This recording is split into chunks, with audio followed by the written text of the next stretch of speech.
Hello, everybody, again. Welcome back to the Convergence. This weekend, we are actually speaking to Mogali Masuku, who happens to be one of my best friends and is also an actor and a dancer and a writer in her own regard, and a company member at the Royal Shakespeare Company, which is kind of every drama school student's dream, which she's living right now. And then we're going to take that apart in a bit. So before we begin, some announcements. As I mentioned, I think the couple of weeks ago already that our podcast is actually available in audio form on every platform that has podcasts available, whether it's Apple Podcasts or Google Podcasts, Spotify, Overcast. I hear radio. Many things. There's so many that I can't even keep track anymore. The video format is available on YouTube. So you can go to our YouTube channel, that's 5 to Midnight International on YouTube, and you can watch all of our past works, all the past episodes in their entirety. Every episode is recorded live here on Facebook as an event, and then we'll edit them and snip them and cut them and then put them on. So having said that and gotten all that out of the way, we're going to be introducing today's guest. So when I asked Mahadi to actually send me a bio, this is what she gave me. Mahadi started her artistic life as a dancer like her mummy, then took the leap into acting. She's since worked with the BBC, the Globe, and is currently working at the RSC. She's also now developing original script ideas, so she has to admit her mother was right. Doing what makes you happy is the thing. If nothing else, this is actually a perfect example of how modest this woman is, because she has literally made a home out of classic dramatic literature. She's built a performance resume on the back of Christopher Marlowe's Dr. Faustus. She debuted as Lady Macbeth for Iris Theatre. She's toured with Shakespeare's Globe across Europe, the US, and the UK on a 3-show repertory of Pericles, Twelfth Night, and the Comedy of Errors, and is currently a company member at the Royal Shakespeare Company, working on a production of The Winter's Tale. She is also one of 5 artists of color working on the Othello Project at the RSC, writing new work that champions the life and the work of their Black and Asian ancestors. Most importantly, we have had long conversations about training, artist training, what that necessarily is. So without further ado, this is Mogali Masuku. Welcome to the show. Hi. I was like, what? What's he talking about? Hi. Hello. I'm really good. Really good this weekend. Let me just. Is it because you've got lots of sun? Is that why you're good? Yes, it is. It is because I have lots of sun.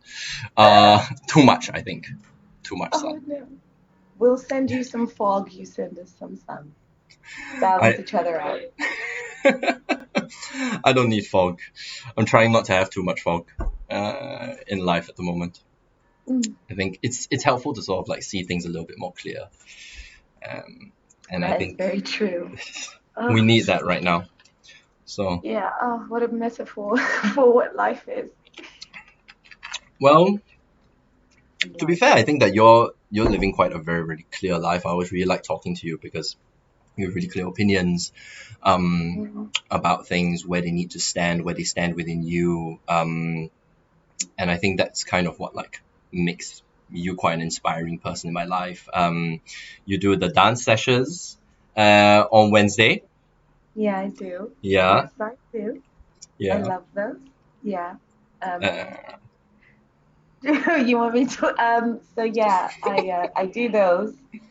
As I started them purely because when I'm stressed, literally 2 things, well 3, I pray, and then the emotion kind of can be identified what that emotion is. And then to get it out of me, I either curl up in a ball in bed and read, or I dance if it's like an overwhelming kind of thing. And I dance because it's what my mom first taught me to do. And I read because it's also what my mom first taught me to do. When I throw a tantrum, my mom would go, here's a book, sit in the corner until you calm down. Read that until, and then when you can articulate what it is you're thinking and feeling, come to me and tell me. And that's literally turned me into a nerd. And then, like literally, she crafted me into her own nerd. And then also she just got me through the terrible twos without me being terrible. And then the dancing is joy, even when the movement articulated is sad. There's this joy that sings through my soul when I move that I can't articulate other than I can't articulate in any other way other than to dance. So I started doing them because I felt trapped by powerlessness when lockdown first began, and Right. we went into lockdown the week before we were about to begin our run at the RSC on the stage at the RSC. So it was like this huge thing that I hadn't fully admitted to myself that it was huge. And then the moment I accepted that this is very huge and it's a big moment in my life, I was like, this is why I don't. This is me talking to myself, and this is why I don't tell myself this is important, because when I knowledge is important, it can be taken away. So this is why. And then I was processing all of that and dancing around in my beautiful cottage provided by the RSC. And I was like, actually, I'm lucky. I'm so lucky, and I have so many reasons to be joyful, and I'm safe.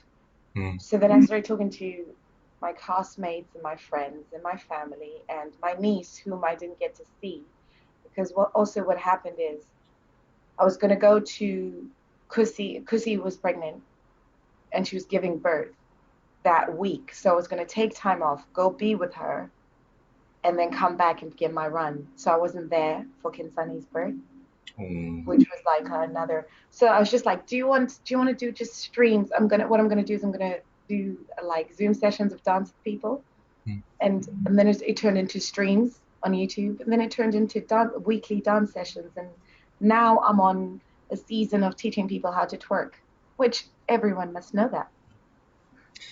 I think I think one of the things which I actually had no idea that you were doing these streams until one day I was just scrolling along on my Facebook feed, and there was one session which you had to cancel because you were having a particularly rough day, like physically, and just being quite burnt out. And I'll never forget this video for the life of me, because you recorded it and apologized to the people who would normally come for your stream, and it was very emotional and very raw. And when I watched that, I was like, that takes a lot of courage to do. It takes a lot of courage to admit on a public platform, hey, I'm really sorry, I'm not feeling great right now. I need to take care of myself. Please, like, go ahead, take care of yourselves, and I will see you guys the following Wednesday. That was the thing that really brought my attention, and one of the things which made me kind of like go, I need to call Mahadi again. Like, I need to have this connection back with this beautiful human being, because it takes a lot of courage to do that. And I have to applaud you for that. You didn't take the easy way out of, like, dropping an update like today's will be cancelled due to unforeseen physical circumstances. You know, my sister wrote under that message, my sister Nabisutu, who is my honesty sounding, well, that's not fair. All my sisters are my honesty sounding boards, but she is really blunt and raw. Like, she doesn't, everyone sugarcoats. She doesn't. And she wrote under that, God, you're so brave. I didn't realize I was being brave until she said that, because that's my natural setting is to tell the thing. And when I don't tell the thing, what then happens to me is that I feel bad And I feel like people didn't understand what I was trying to say because I didn't tell the thing. So I find it easier to just be honest and then walk away feeling whatever reaction people are reacting to, they're reacting to my honesty. So that I can at least go say to myself, actually, I I did the best I could do. Yeah. You know, because it's if I'm kicking myself for something, I don't want to kick myself for being me. Which You know what I actually mean? is really, really Newtonian. Like that is because you have an equal and opposite reaction, right? Mm-hmm. So your honesty ensures that the thing that you're getting is 100% their honest reaction. There's no room for like, mind games of like, oh, but then what do they think about me and da da, but then, I'm not quite sure, and are they only saying this because, and that's really, really powerful, because I think that's also part of like being able to build a really strong sense of self. And because this is the topic for today, we're talking about the actor and the threat. And that has to do, it's a very poetic way of talking about safety within trading, right? Yeah. But it's that thing of sometimes being that honest gets you in trouble, or puts you in compromising positions, when it comes into the context of an institution, or comes into the context of training and diving into the actual craft of becoming an actor, something that both of us were no stranger to in our Yeah. time, right? So, do you have a can opener so we can open up this can of worms? No, I do. Well, I can. Can opener. I've just what I will say about being an artist, because what I realized about this period of time in the world, this year that we have gained rather than lost, I think, is that what it did is it forced me personally to be alone and finally sit with all the things that have been worrying me for years, ever since I took the leap into, ever since I came out to my family as an actor. Hmm. Because, I think we both understand culturally how big of a thing that is. Like, no, this is going to be my job. And they're like, but how? There's no pension. So when I came out as an actor, it involved like lots of training and experiences and actually diving into the world. There are also things that I didn't process because what I was doing was just doing the next thing and the next thing and the next thing, which is very human. Yeah. And this year has forced me to sit down and actually assimilate and confront a lot of things. And the one thing that is singing out to me is that being safe as a human being, it is a fundamental right. And there are many ways in which that right is attacked. And then of course this year has the protests which even happened for the protests for the safety of African people and people of African descent who are called Black in the world happened globally. It was about one aspect about being safe as a human being. And in this context, being safe as an artist is something that has never been addressed. We are expected to accept abuse as a consequence of being an artist. And that offends me deeply. So some of what I say might be very strong on the subject. And this is the place to be strong about the subject. I think Yeah. let's not beat around the bush here, because I think that we also have to first preface this by defining our terms of our definition of abuse, right? And this comes down to something that like we talk about in terms of the structure of the training, that like I think it was in our last call we were talking about how do I phrase this? How did we phrase this?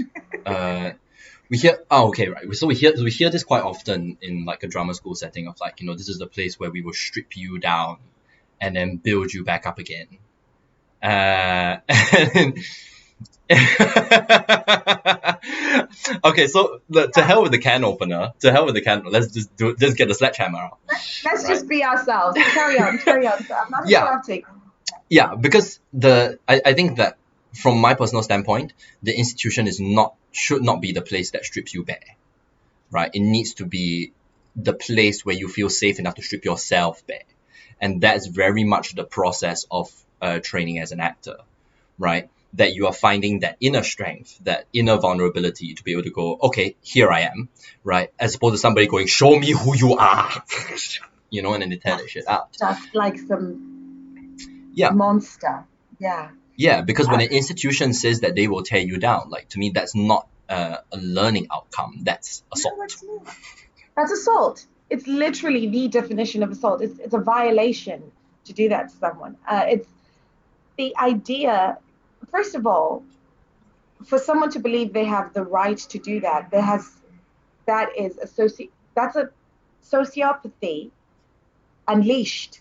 Hmm. And any organization or institution or structure or group that champions that needs to examine themselves, because what you're saying is this person is unsafe for other people to be around, and what we will do is we will give them license to practice their violence. Hmm. And the idea that art is violent, it's false to me. Art is everything. Yes, it has aspects of violence, and we explore that. But the idea that the genesis of it is violation and teaching people that their gift can only be unlocked through violence is a violation. So, my thing is, we are taught to expect to be abused Hmm. and to accept being abused in order for us to be successful. And we And hear we that a can, lot. Yeah, we hear that a lot in the yeah, sense of like, that's how the industry will treat you. Sorry to cut yeah. you off. Go ahead. Yeah. And it's not like I'm working and I've been blessed in my work and to work in places that are powerful in the world and with people that are powerful in the world, and they're not abusive.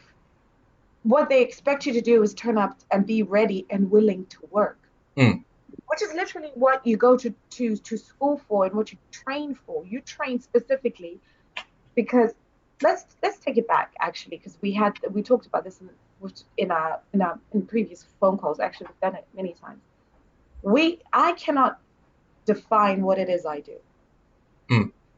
I know that even as early as 3 years old, my family saw it in me and encouraged me to do it. So I was putting on shows for my grandparents from the time I was 3. By the time I was 5, I was directing my siblings and cousins in shows. Like, this is the idea, this is how we're going to do it. And we were putting on plays, I was acting, and I've been doing it ever since. Hmm. I cannot tell you what that thing is. What I can tell you is that going to drama school for me was about, personally, it was about, okay, you guys know what this thing is. And you're going to tell me the name of it, and you're going to tell me how to use it effectively. Right. Technical. They Yep. didn't know. Of course, I didn't know that no one knows what it is we do. It's just, they just know that it's there. And there's an entire industry built on, there's this wonderful thing that individuals in the species of humanity do that actually feeds the soul of humanity. And in this place, what we say is, we don't know what it is you do, but here are some tools that'll help you do it better, more efficiently. Mm. You won't get burned out. You won't find yourself on stage in the middle of a line going, I need a nap because you haven't harnessed. You know what I mean? Because it takes a lot, and you and I know, it takes a lot of energy. This thing feeds off a lot of energy, Yeah. and you have to physically prepare yourself, psychologically prepare yourself, emotionally prepare yourself. You have to train those muscles so that you can keep going once you're on stage or once you're on set. You have to do that. And literally, that's what training is for. It's for you to get tools to work those muscles because none of those tools work the actual thing. Because again, no one knows what the thing is. So going back to what you said, the idea that someone can strip you bare to get to the thing is false. They can't, because they don't even know where the thing is. I Yeah. don't know where the thing is. I just know that it happens. Yeah. So, so the idea that there is a way for anyone to define what it is you do as an artist, and now I'm speaking to the world of the idea that there's anyone on earth who can strip you bare to get to the thing that you do, that is false advertising. What they can do is say, I can see you. You are doing something that Mm. maybe this will help you do it better. Maybe this will help you get an understanding of how to move it and shape it in this and that way. And that's what training should be. But and sometimes it is. Hmm. Sometimes it is that, which is what makes it more offensive when it is not that.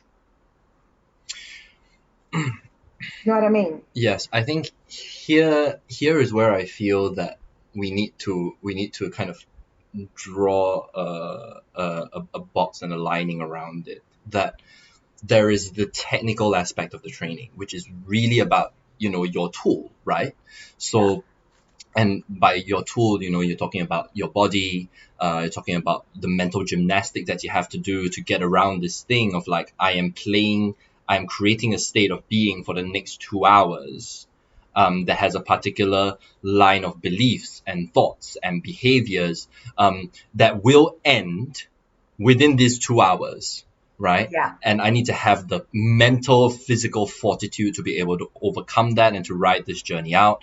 And that's all the technical aspects of things. But then when we start to broach into, especially, now what we see is we're talking about something that's happening around the world, which is really people starting to value the creativity of an actor, right? More so than coming from an authorial stance, of like, oh, okay, this is what you need to do, go walk here, be there, say this thing, do it in this way. Park Um, and bark, they call it here. You should just what? park and bark. Oh, that's I'm just before I stab into those the connotations of that way of phrasing it. Um, there is, which is deeply dehumanizing, and rightly so. But there is something in there about the creative aspect of it, which is deeply intuitive. And that's what we're talking about. I think, if correct me if I'm wrong, but that's what you're talking about, and in terms of the thing that you can't put your finger on, and break down empirically. And I use that word, mindfully, empirically, right? Now, I think the technical aspect of that is trainable and Yes. absolutely Very should be, trainable. right? You can Yes. learn to use that. You can learn to use your Yes. voice, learn to use your body. However, if that comes at the expense of, your mental safety and acuity, if it comes at the expense of your physical condition, and your bodily harm, your emotional health, then that's where I say, okay, things need to be reevaluated. And when there is a structure that is in place, an infrastructure that's in place, that gives, as you said, like plausible deniability for people to create even remotely unsafe environments for that intuitive self, that creative spark to be in, under the guise of, enlivening it and making it more robust, then I think this grossly misunderstood. Even on the macro level, it's grossly misunderstood, the nature of creativity, the nature of the generous impulse to be in a room with people for 3 months. If you're on tour, right, that's sometimes 9 months, maybe years of time from which you have to do something, as physically, emotional, spiritually taxing as this. Yeah. Yeah. Um. It's I understand. So here's the thing. I understand the desire to harness the thing because um, depending on the culture you're from, there's value in harnessing a mineral. Let's call what we do. There's a it's let's call what we do in an empirical sense a mineral. There's a mineral, and and obviously it has an actual monetary value, as in tickets are sold to come and watch what we do. And if it's on television, advertising is sold. Advertising space is sold to make money from what we do. So there is value attached to what we do. I understand that, and also on a personal level, like you said, there is a need to train the body to have one of the things I heard, which is true, is an actor is an athlete and has to train like an athlete. And this is not to do with your actual physical body type. It's to do with your physical body condition. Because as we've already said, it is physically taxing to do what we do. So you need to have a physical system of sustenance. So some people do yoga, some people run, some people go to the gym. Whatever it is you do to maintain your a healthy physical condition, whatever your body shape. And here's another misconception that gets thrown around in some training, that you have to have a particular look. You don't. What you need to do, what we do is we represent the entirety of humanity, and humanity looks completely different one person to the other. So you have how you look and how you were created is perfect. But as an actor, your job is to make sure that however it is you look, you are at the peak of physical conditioning for your look, for your body and your ability, so that at any moment you can go. That training is essential. The training that gives you tools for accessing character, space, atmosphere, creating that when you're in a room with people. You cannot, as an actor, walk into a room and just be there to be turned on and turned off. That's not what the creative world is about. You walk into a room as this is going to sound really for people who aren't, but you walk into a room as a vessel.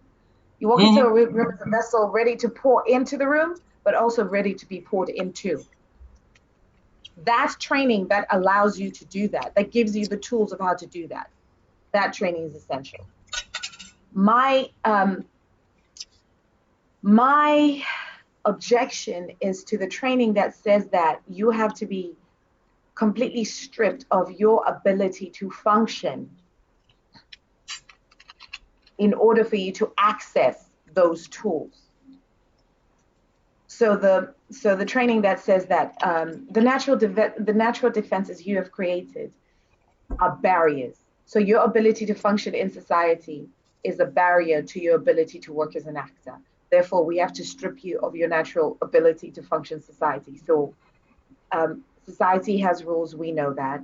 And you as a human being, as an individual, develop systems in yourself that allow you to be able to handle those rules.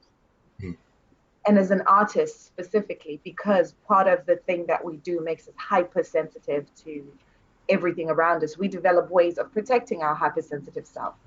When you go into training, they're like, yeah, what we're going to do is we're going to strip away those layers to that hypersensitivity. Lies. I agree with you there. It's your job as an artist to strip that away in a safe place, in a safe way, because you know what makes you feel safe. Unfortunately, what happens is most training, and I'm in conversation with people that I've trained, and I've worked with people that have trained in multiple institutions around the Western world. Let me be more specific, because there's something I think to do in training. There's something in the psychology of the trainers that's very much to do with their culture, and we'll go into, because I've been trained I trained in Bulawayo, and I trained here in England. And I've worked with people that have trained in American institutions and in European institutions. And what I've found is training in a Western sense or European sense is very much about attacking and ripping away the layers of a person to reach the person. And what that does is it leaves you as a raw nerve. Like it leaves you naked. And for some reason, there's a championing of naked artists running around, vulnerable, and the idea that that somehow makes them ready to work. When all that does is it makes them malleable to work. And there's a huge difference between ready and malleable. So I think the thing that I'm identifying from looking at this is that the cornerstone of that kind of progress has to come from a place of agency, which is synonymous with the idea of consent, right? That there is this sense that if you go to a school and they're telling you we're going to strip you bare, if that's their stance, then as the student you have to then go through that negotiation of like, am I okay with that? If I say yes to that, right? If I say okay to that, then, you know, in essence, you're taking the ball back into your own court, right? You're not having it, you know, chucked at you.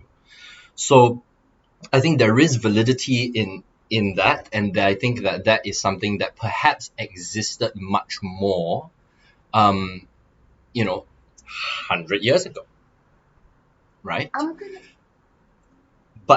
But and let me I want to dig this thing a little bit, because when someone decides that I am going to be pushed to my physical and emotional limits, when they decide to allow that to happen, yeah, then we're talking about a considerably less amount of resistance towards the training and towards the pedagogy.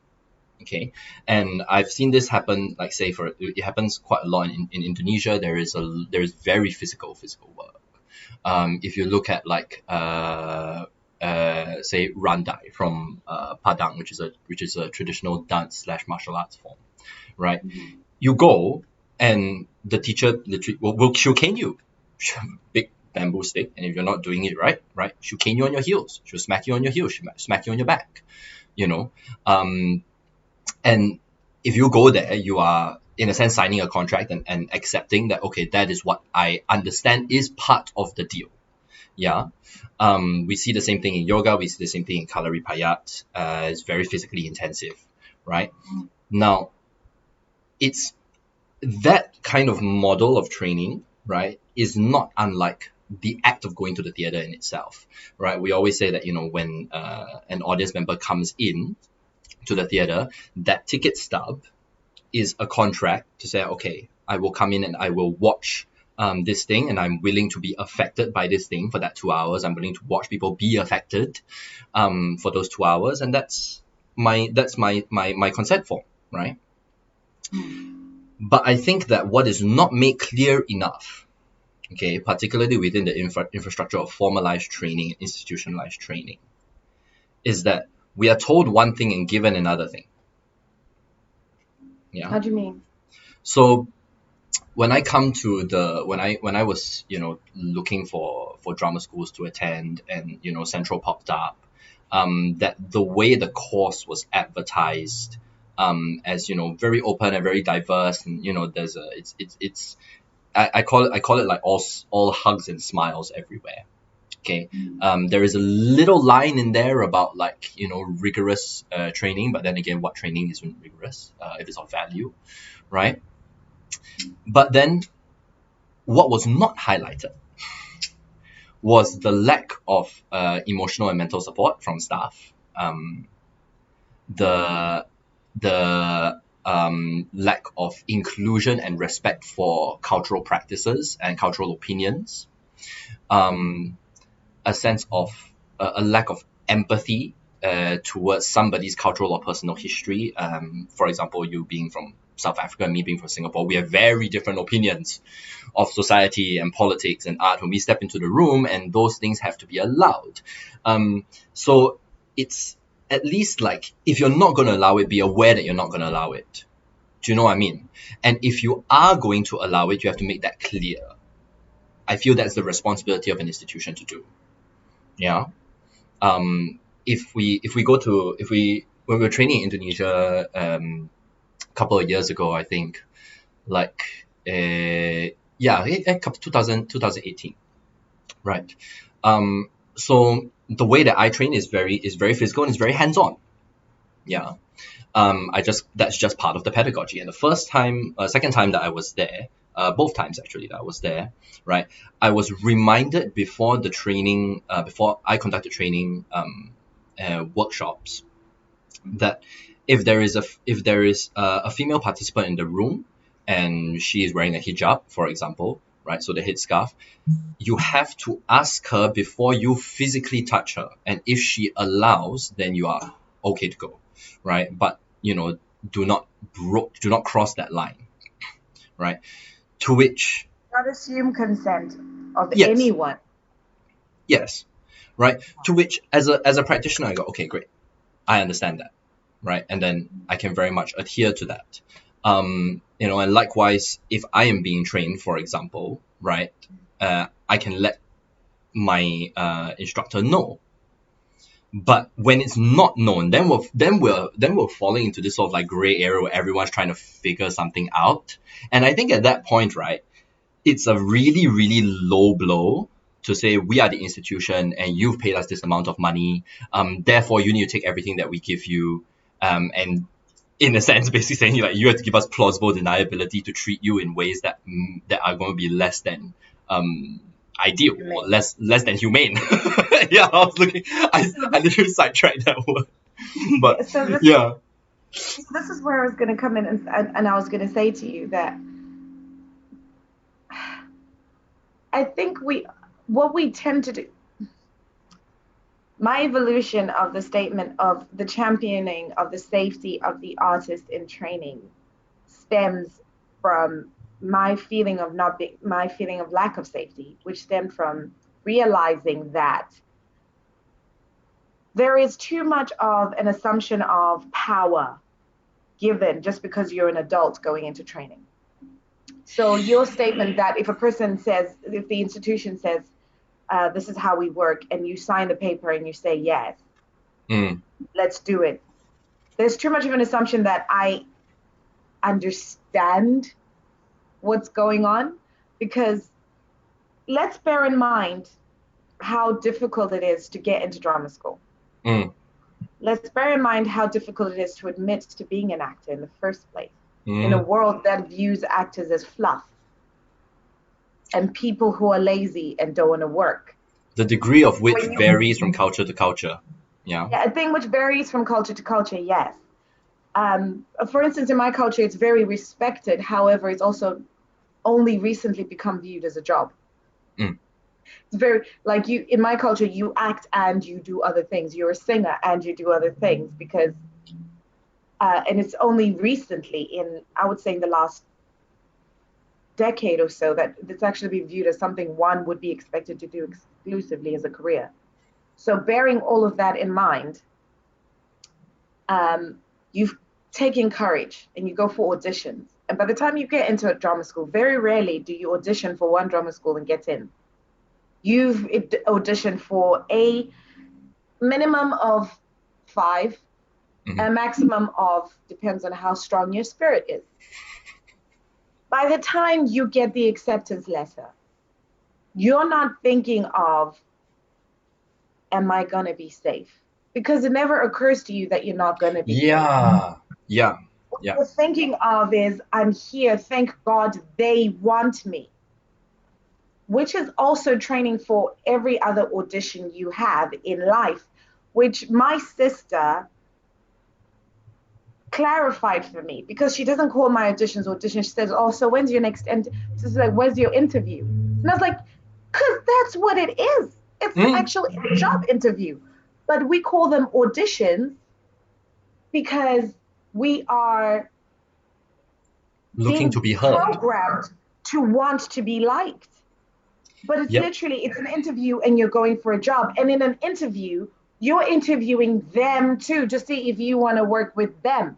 But we don't get taught that it starts at the onset, before the onset of training. It starts at the myriad. By the time a student gets the acceptance letter, they're thinking, thank God the gods have accepted me. So you're Yes. going into training viewing your teachers as gods because you're encouraged to. Ooh. Yes, and can I just highlight the semantic difference here between the words audition and interview, right? Yeah. Where in audition, you are looking to be heard, you are seeking an audience, right? Yeah. Auditory audience, right? So that Uh-huh. already in itself implies a difference in power. Yeah. Yeah. And then we're talking about interview, which is we are looking at each other. It's a much more lateral word, right? Inter Yes. and view. We are looking at each other. So I think that when I think your sister, your sister is absolutely right. Yeah, that you are going there to view them, just as much as they are there to view you. And Yeah. it's a mutual decision on whether you want to work together. Yeah, and it plays very much in the psychology of how you enter that room or how you prepare to enter that room. So Mm, because we go for auditions, we prepare ourselves, we make ourselves pretty as much as we can and harmless as much as we can. Whereas people who go for interviews power dress because they want to be as clear to the person opposite them. And I'm not being naive here. People who go for interviews want the job. yeah. So they do their best to get the job, but their preparation to get the job is they want to be as powerful as the person across the table who holds actual power there, and their power is what they can bring to the table. They're Right. saying to the person who has power, "Listen, you want to hire me because what you have isn't enough without me." Yeah. Inside and Whereas outside. Yeah. Yes.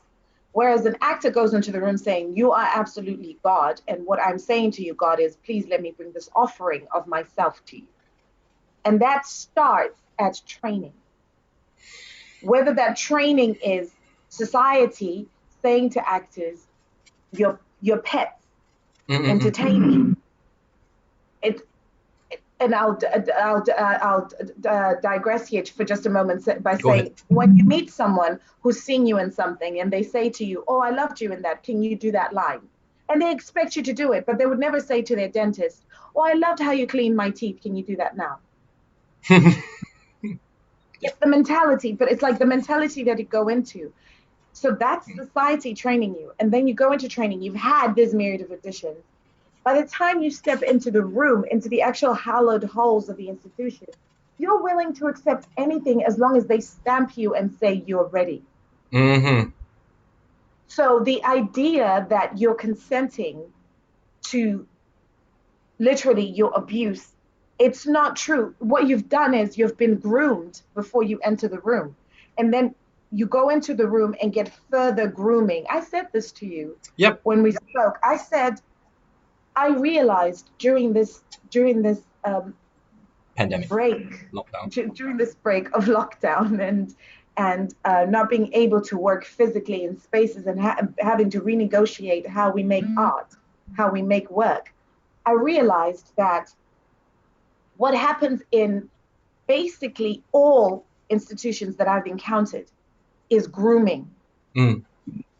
Because what we have in the world is people, the world, society at large, no matter what society you have, society at large rewards confidence. And what happens is, unfortunately, sociopaths get rewarded as being confident because we have a skewed view Mm. of what confidence is. So someone who goes for what they want and does not veer off course is viewed as, "Oh my goodness, that's very confident." And the people are like, "Oh, that's a very clear vision. I can ride with that vision." Mm-hmm. And that's why we have all these very like powerful people who have absolutely no conscience and that do atrocious things Yeah. to human beings in society. It's the same in the arts. It's the same in our industry. It's the same in training. People, unfortunately, what happens is people who should not have access to vulnerable people get given access to vulnerable people. Because again, I'll go back to this. The idea that someone who's managed to get into drama school is in a mental state where they can say no Mm. is erroneous. They can't. They're grateful. And then what they do is they get trained into believing that you should be grateful that this powerful person is giving you their attention. And if the price you pay for that attention is you going home feeling awful every single day, then that's the price you pay. And guess what? That's the industry. Mm-hmm. And then you go into the industry and you meet, quite frankly, just normal human beings who the majority of whom have had a similar experience, and you maybe take care of each other. And then every now and then you bump into a sociopath. But instead of you saying, no, this person isn't right, what you say is, well, this is what I have to put up with. Mm-hmm. That is not healthy. That's not right. And that's not true. We know it's not true because society has laws punishing sociopaths. They go to prison or they get excluded from society. You know what I mean? Yeah.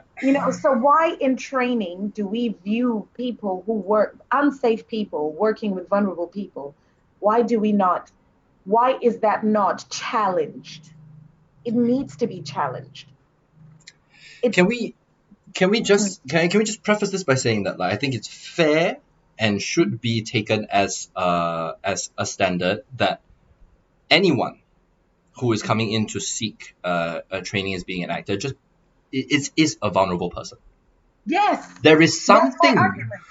something inside the body, inside the psyche, is sensitive, right? It's trembling. Yeah. It's like Yeah. this. If you think about every single time you've gone for an audition, something in you does this. Mm-mm. It quivers.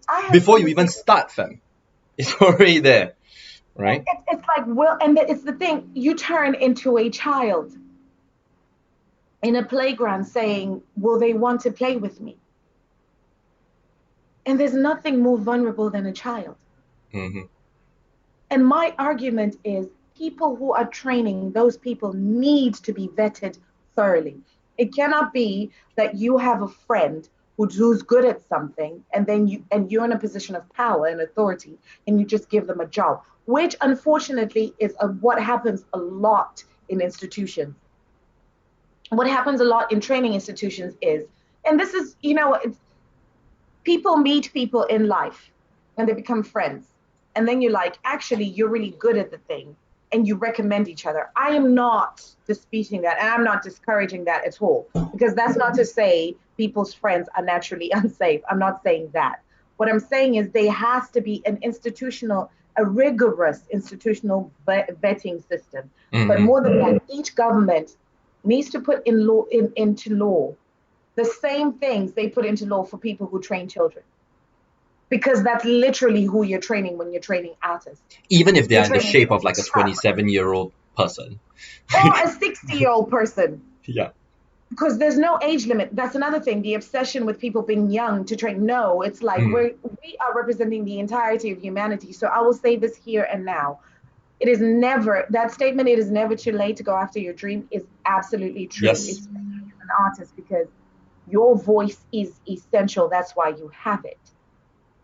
So whether you go into training at 92 or you go into training at 2, you are still a 2-year-old.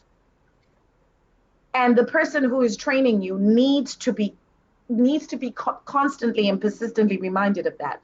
Just because the person across from you is an adult physically does not mean you are not teaching the child. Because the thing inside of us, that thing that we cannot, that maybe someone else has defined it. And if they have, please let me know. Mm-hmm. Tell me on my socials. I will have a conversation with you about it. But I have yet to find a definition for the thing that I do. But I do know that thing is it's so delicate and vulnerable and spends quite a bit of time scared because it doesn't, until I find the words for it in this character or in this story. It's like, and then it goes away and it vibrates again. And trying to train that thing, you need to be aware that you're training a delicate thing. And actually, by keeping that thing safe, increases the quality of the work. Always. Because Always, because, and again, using children as an analogy, because that's what it will literally, when artists create, they're just a bunch of children going into a room saying, this is the thing we're making, these are the rules. And have you noticed, do you remember being on the playground as kids saying, these are the rules? Yes. Yes. Because you feel safe when you know the rules. And when someone goes outside the rules, you say, the thing you did made me feel scared. And it was against the rules, because remember, we agreed the rule was. And then Yeah. that person can say, oh, but I felt like, you're like, yeah, you felt like doing it, and you should say you feel like doing it. Don't just do it, because what you then did was you destroyed everything by making all of us scared. There's always that one kid who, like, on the playground is the first kid to go like, okay, we're gonna play this game, which means that if I touch this, and then this person has to run there, and then and Yeah. so there's a laying down of things. Yes, Yeah, yeah, which instantly, and if we bring it to our industry, which instantly makes them the director. So there's always the director who says, this is what we're playing. And everyone else gathers around and goes, okay, I agree. And then there's someone who's in charge of props. There's someone who then becomes in charge of lighting. There's someone then who's like, okay, what I'm going to do is I'm going to play the character. I'll go prepare. There's always someone. And then all of a sudden you have a play. yep, All of a sudden you have a play for 30 minutes or an hour, or a play that, guess what, you return to week after week after week, which is pretty much what we do now. And in that, all of you agree rules. You agree, okay, we can't run this fast because none of us are physically able to run this fast, or we can run this fast, but the rule is if someone falls, all play stops and we pay attention to that person. yeah. And we agree we can't go to that fence because that fence is barbed wire that will cut us. The rules are agreed. My contention is that in training, especially in the institutionalized training as it is currently, the rules have not been agreed. Training institutions have a pedagogy, as it's called, which is a fancy word of saying they have The way of teaching. the way of teaching that they have. And it's agreed amongst themselves that this is their way of teaching. But what they have not signed up to is a clear set of rules protecting the people they are teaching. Okay, so I'd like to take this opportunity to but bring in this question. yeah. And it's gonna kind of like throw a monkey wrench in things. But before I ask this question, I'd like just to say hi to Rosie Mason, who's watching, and she's been commenting on the video, which is lovely. Yeah, I would love to be asked before being touched as well. Smiley face. Yes, agreed. Yes. Yes. Rosie, you're not late to catch up. So like we just started. So thank you very much for being with us. So this question is, to what degree is it the institution's responsibility to provide a safe environment for training versus an actor in training bucking up and putting the onus on him or herself to improve? What's your stance on that? Who's making money from the training? That's my answer to that. You see, that's the funny thing, because then the institution is within their rights to go, well, you're giving us this amount of money so that we can train you and then you can go and make money. I think the money is a very flimsy ground from which to organize. The reason why I'm bringing up the money is essentially this, because you and I heard we heard this in training. We heard you're paying this amount of money and actually what you're paying is not enough for what you're getting. We heard this in training at one point. Which is then ridiculous, because being international students, then I should feel twice as safe. Yeah. But what I was saying, the reason why I brought up the money is because it was brought up to us in training. Yes. So if money is what makes the thing, then if you want to make money from something, you need to create an environment in which people have no complaint. One, but in a very humane sense, if you're going back to the children playing in the playground, children know instinctively it's very important that the people that they're playing with want to play with them. Mm-hmm. And one of the ways to make sure that the people that they're playing with wants to play with them, is to have a nice environment. They don't call it being safe. It's a nice environment. The onus is on both in that sense. The onus is on me as myself as an artist to be able to define my parameters of safety. And also to essentially, because this is another thing, to be safe for other people to be around. Because in training, it's not just the institutions that are sometimes problematic, it's people in the room with you who are other students who create an unsafe environment. Mm-hmm. And often that's not challenged by the institution, which goes back to the institution not creating safe environments.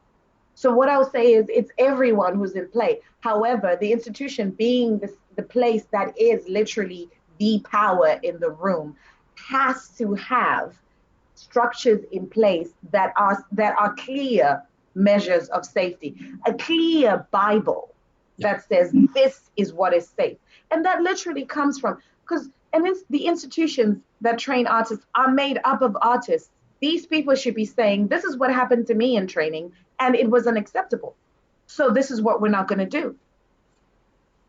This is what happened to me. Because all the people that trained us, for example, were themselves trained. So what I don't understand, and this I'm just saying, in the ones we have in common. Yep. And the ones we don't have in common, we can examine those differences later. Yeah. Like the ones so all the people who are teaching other people have been taught, and they have a visceral memory of that training. What I don't understand is where your humanity switches off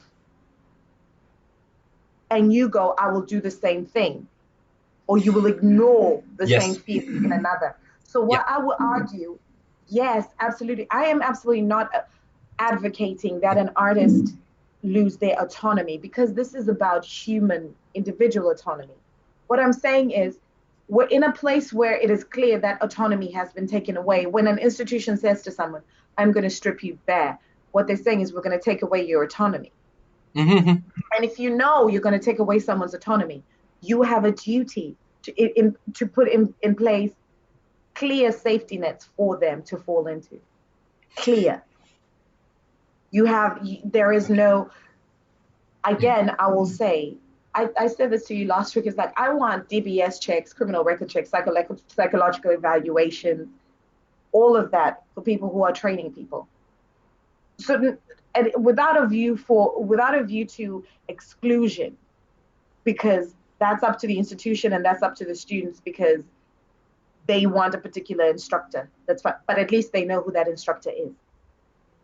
Like, you walk into a room, that's again giving some power to the student, to someone who has lost power by stepping into the room. When you walk into a room saying, okay, we know that person's a little bit, and we know specifically what that little bit is.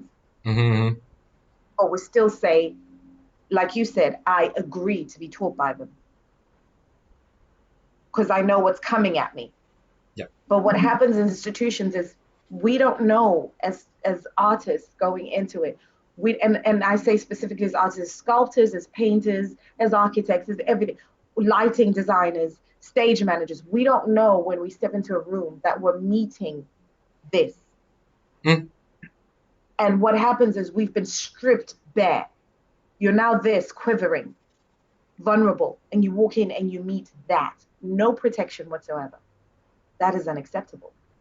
I think from my standpoint, what is unacceptable is this sensation, or this even remotely idea that as a pedagogue, as a teacher in the room, right, or somebody who is guiding another generation of artists, and who have had these artists put into your care, I think it is absolutely regressive to say that, oh, I will teach you the way that I was taught.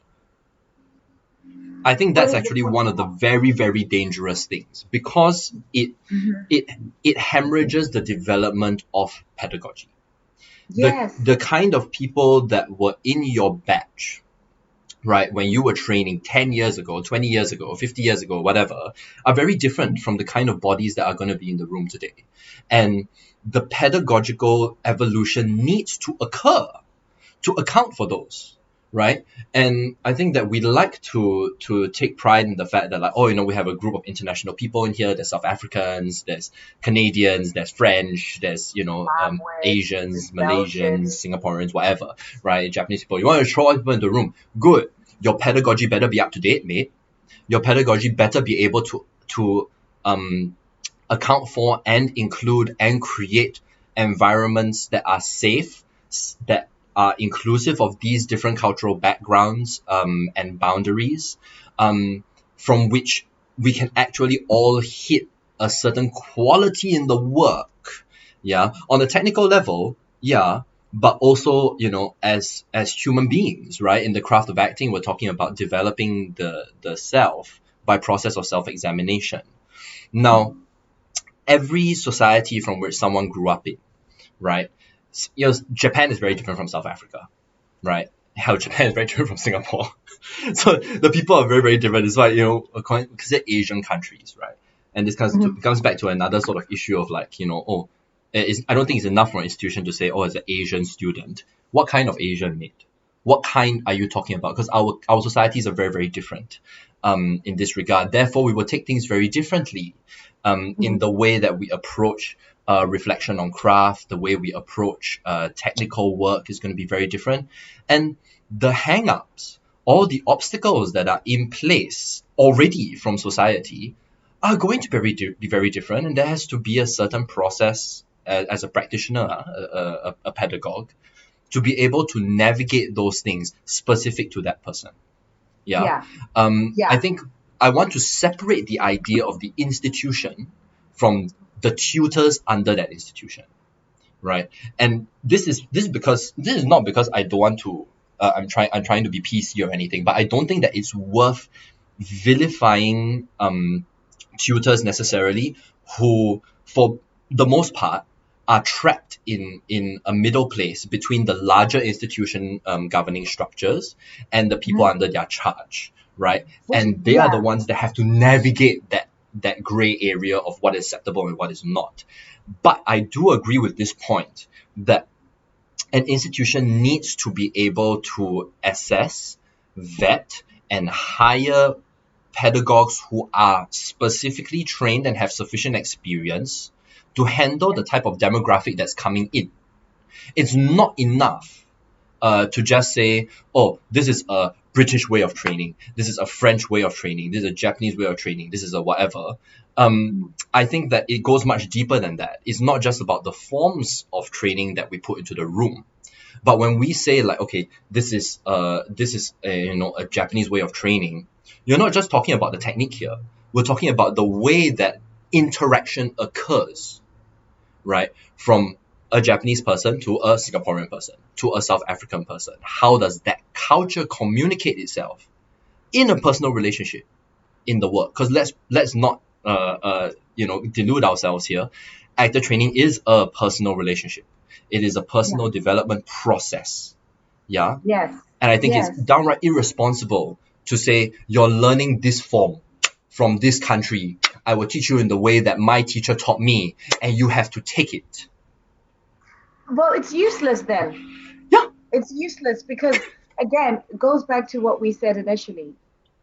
You're getting a tool to help you individually with with that magical thing that you have inside of you. Whether Rosie's a dancer, so whether it's a dance that's your form of artistic expression, whether you're a sculptor, whether you're a painter, whether you're an actor, whatever it is whether you're a writer, because writing is a form of art, lighting, costume design, all of it.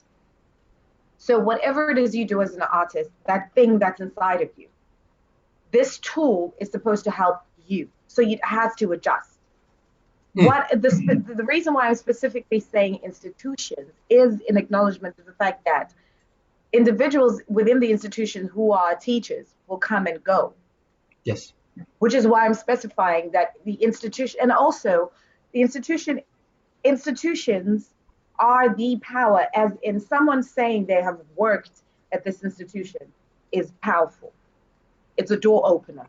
And someone saying they have trained at a particular institution is a door opener, which is where we go into like, why is then you and I can have this conversation about why is there an obsession with training in Western institutions compared to training in, say, Eastern institutions or African institutions. Like, why is that a thing? Why is that considered more powerful? And also when we say Western institutions, it's actually like European and American rather than South American. When acting, we're talking about our form and our work is universal, and you train wherever you are. But as soon as you mention that you went to a school in England, it's like, you are. Yeah. So before we dive into that, just to sort of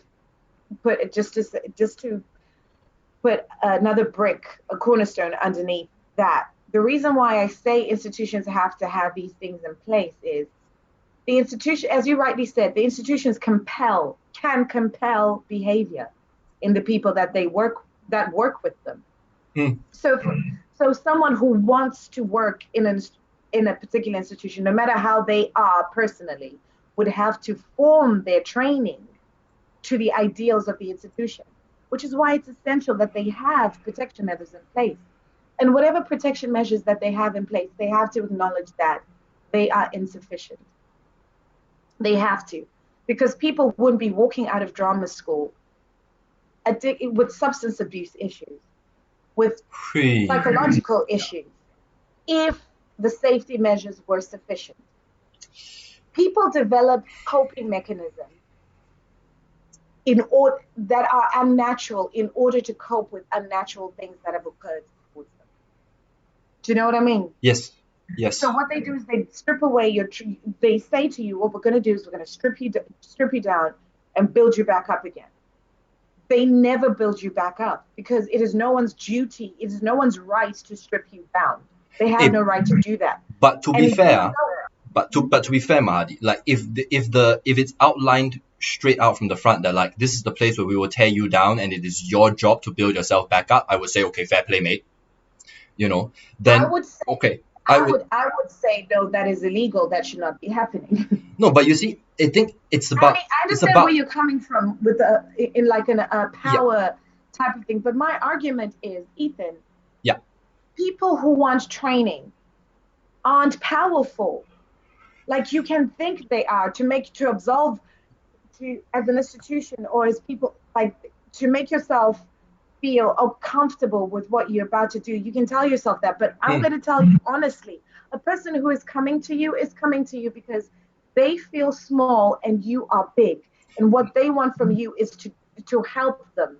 Okay, you know so I mean? Hang on. So I'm going to say that this is applicable to a certain demographic, right? Okay. So when I say this, I'm thinking specifically about like just finished GCSE theater and wants to go to drama school, 18 years old and kind of bright-eyed about the industry and about the dream, but I have to say that like when I say if you lay out flat from day one, this is the place that's going to tear you down and it's your job to build yourself back up, it's because that attracts a certain other demographic of people, a certain other type of people in a different place of their life, you know what I mean, who want to take on that onus. And I think that is perfectly fine and understandable if that person agrees to that. If that person is willing to say that and say, okay, whether it's going to be a majority of people or not, different story.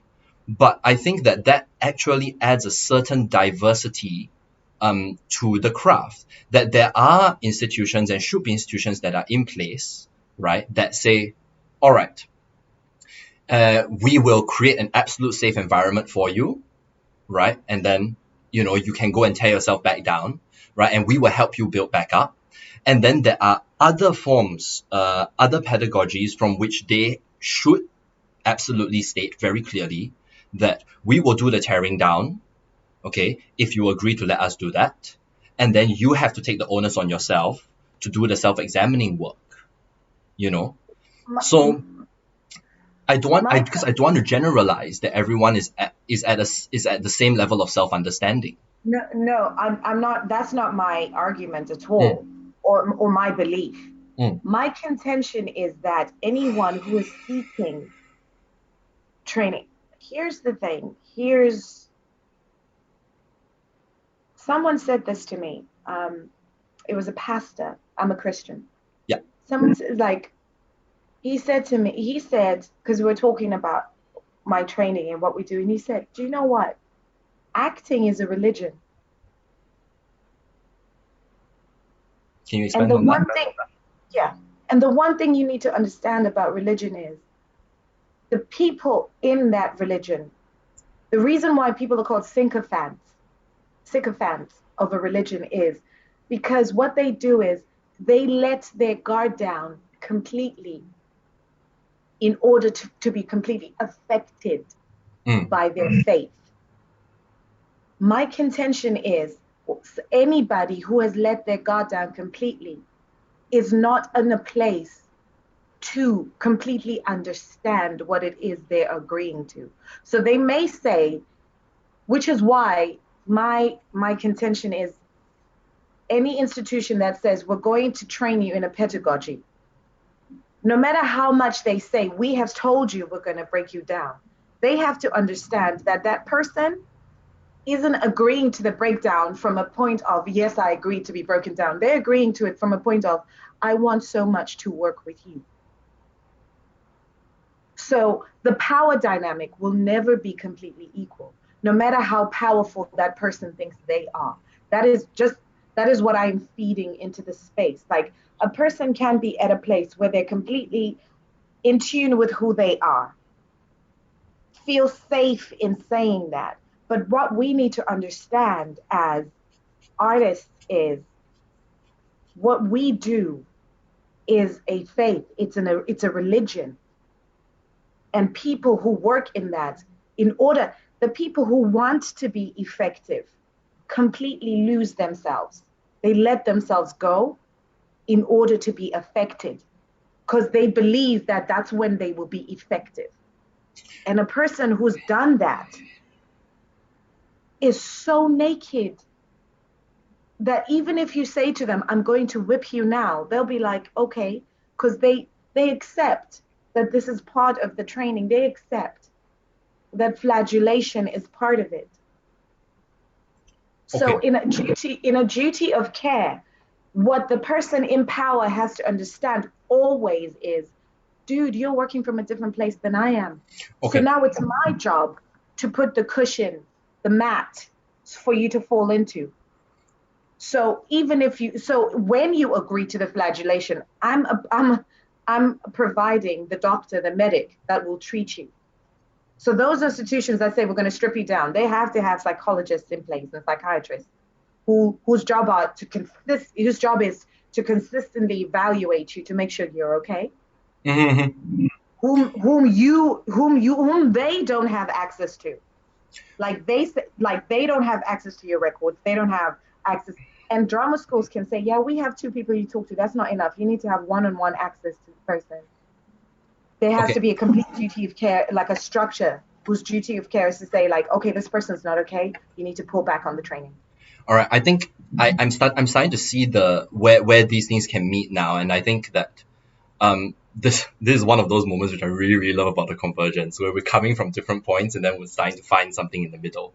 Because I think there is an absolute value from a pedagogue's perspective, right? The people that are doing the training to be able to assess deeper than where the person who is coming in to want to receive the training is able to assess for themselves. So if just because in simple terms, right, is to say that just because someone says I'm ready for training, I want to come in, please do you tell me that okay, the onus is on me to self-examine and to build myself back up. Okay, I take that. It is the pedagogue's responsibility to be able to hone the skills to look at that person and go, are you truly ready to be able to do that? Is this an accurate assessment that of yourself that you're having? Because then we're talking a little bit about being able to come to a sense of equality in self-assessment. There is a congruence there in the person's assessment of self and readiness, and the pedagogue goes, yes, okay, I can see that, right? You are displaying the qualities of somebody that is able to go through this self-reflective process, to handle the rigor, which means that I know that the practices that I'm going to be imparting and the form that I'm going to be using in terms of my pedagogy is not going to damage you beyond belief for the next 10 years of your life, right? And I think that it is also in that sense required that, yeah, the infrastructure does have these things in place in terms of like psychological evaluation, being able to handle those things. We actually have a question do you mind if we take this question? No, of course Yeah, not. from the audience. Do musicians go through the same stress and process of being stripped apart to gain training? Whew. Okay, so I would say the I haven't done.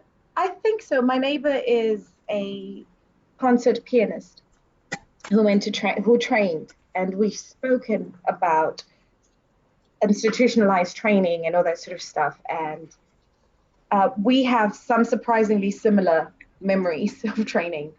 I would say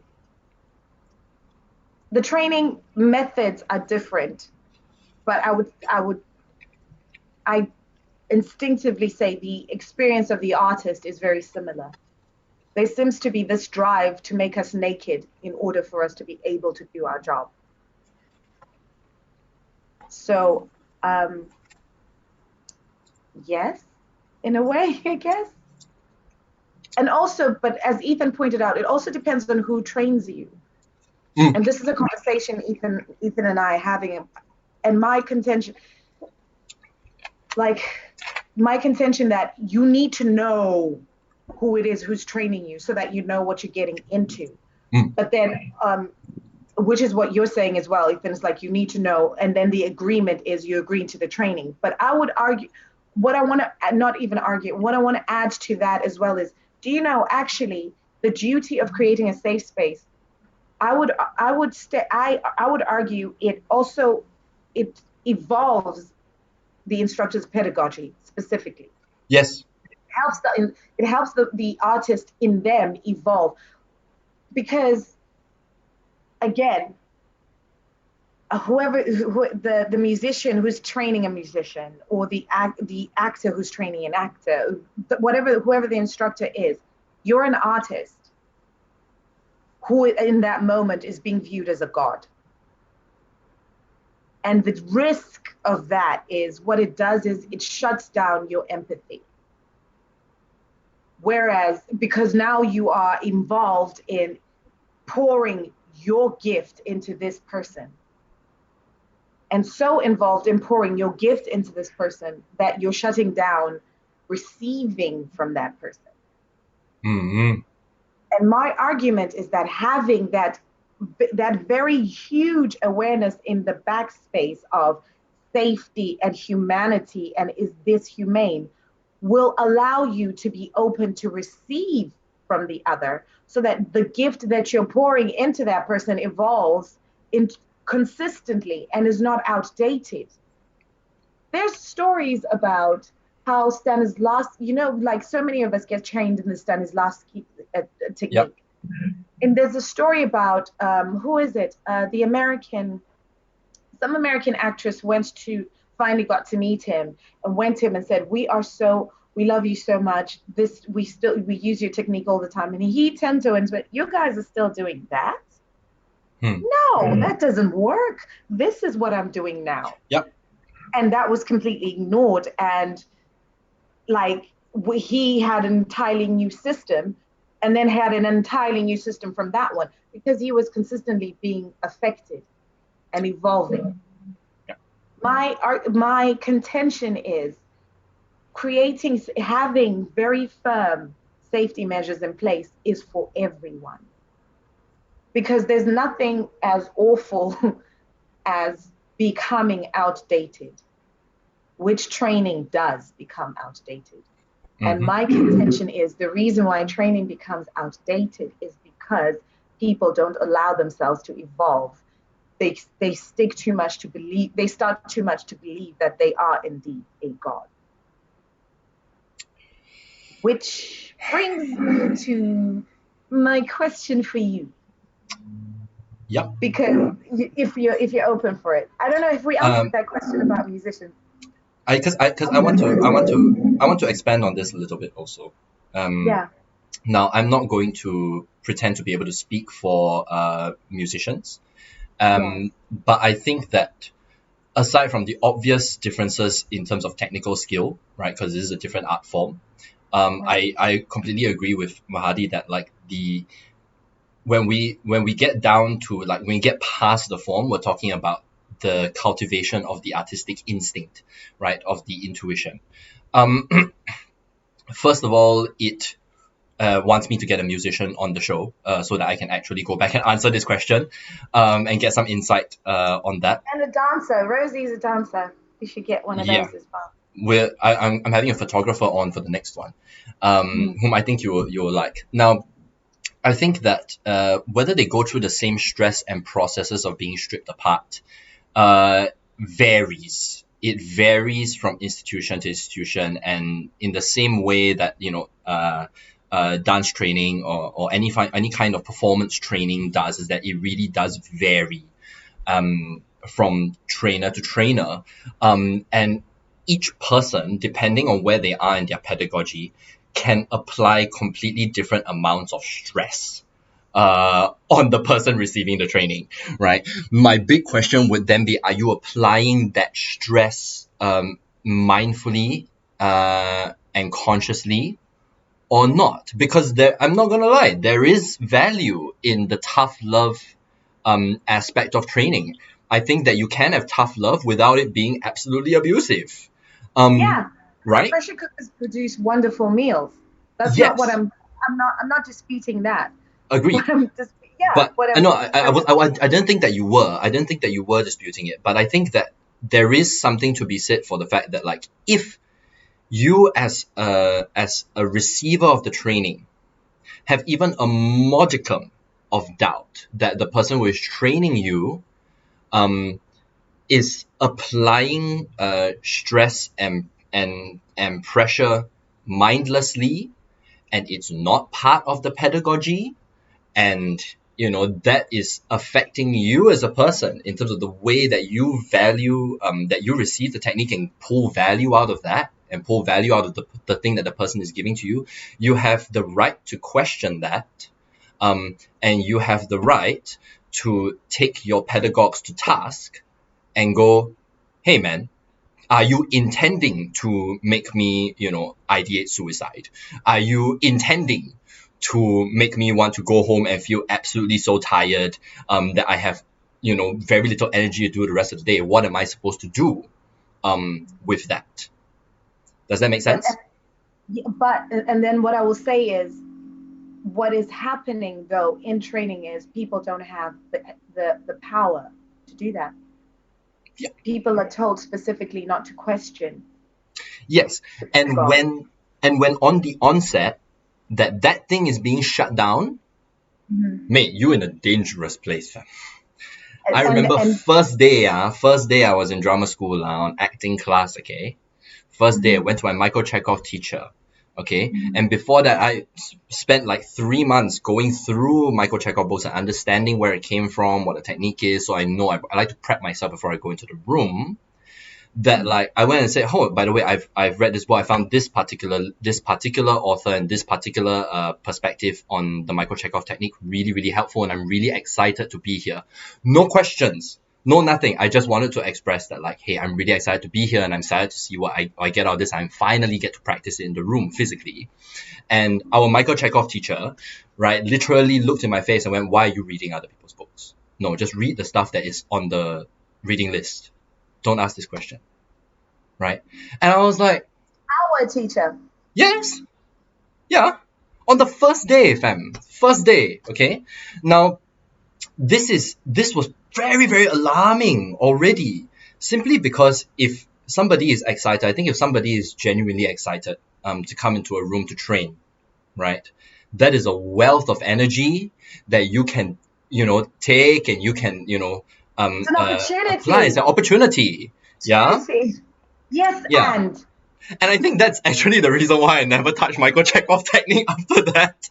I had to go to another Michael Chekhov teacher, was lovely man, Bert Van Dijk, from New Zealand. And he's beautiful, like big size Scandinavian man. It gave like a 1 day workshop. No, I was there for 3 day workshop, Michael Chekhov. After having gone through our training, that I came away going, I have a love for the technique now. I start to understand where it is dropping into my body. I am confused. So you're absolute confusion. How are you surprised by this? I thought I told you this. I am confusion. I'm constantly in a state of confusion about things. I'm confused. Why would you? Do you know what? When I went into training, so I went to school in Zimbabwe. Grew up in Zimbabwe. Oh. To clarify to the listeners, Ethan says I'm from South Africa because I am. I'm mostly from Swaziland and Zimbabwe. I'm multinational, and Britain now. So I'm truly multinational. And in school, I had a history teacher called Mrs. Dube. The teachers that taught me were all revolutionaries. Like literally, they fought for the independence of Zimbabwe, Mozambique, South Africa, Zambia, Botswana. And so they were literal revolutionaries. And what do revolutionaries do? They question freaking everything. Everything. And they trust nothing except the ideal of human beings being allowed to be human. So my teacher, Mrs. Dube, would force us to investigate everything, including what she taught us. She would make a statement, and then she would say to us, how do you disagree with this? Not how do you agree, how do you disagree with this? Mm-hmm. So that is how I've stepped into, and that also added to what my mother taught me. My mother in everything, my mother was my first dance teacher. And when she was teaching me a movement and I said, I can't do it, she would say, why?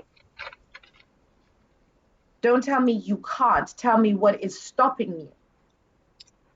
And then you question that. So what's stopping you is pain, we stop. What's stopping you is your mind saying you can't do it, question that. So always in my mind, in me has been implanted the idea that all training is composed of questions. You seek the question. If people aren't questioning you, it means the thing isn't evolving, the idea isn't working, it's not connecting. If people just absorb. Also, I am a Christian and have been a Christian all my life, and we are encouraged heavily as Christians to question. Study to show yourself approved. Study all the time. So for you to be in a room where you are studying and to be told not to question. I didn't take it at the time. I just took it as like, oh, okay, I'll shut up and go. Which is what we're discussing, like the idea that you get shut down. Yeah. And it's like, why do you want me shut down? Like you should constantly be prodding me to open, like constantly be saying, if I am quiet, ask me, why are you quiet? Are you quiet because you're listening, or are you quiet because you're not here? Right. Because you can be in a space and not there. And I understand now that what my mother was doing and what Mrs. Dube was doing, and Mr. Mhlanga and Miss Tole and all these people, and Miss Nube, Miss Dandi, all these people were checking that I was there. Look me in the eye all the time.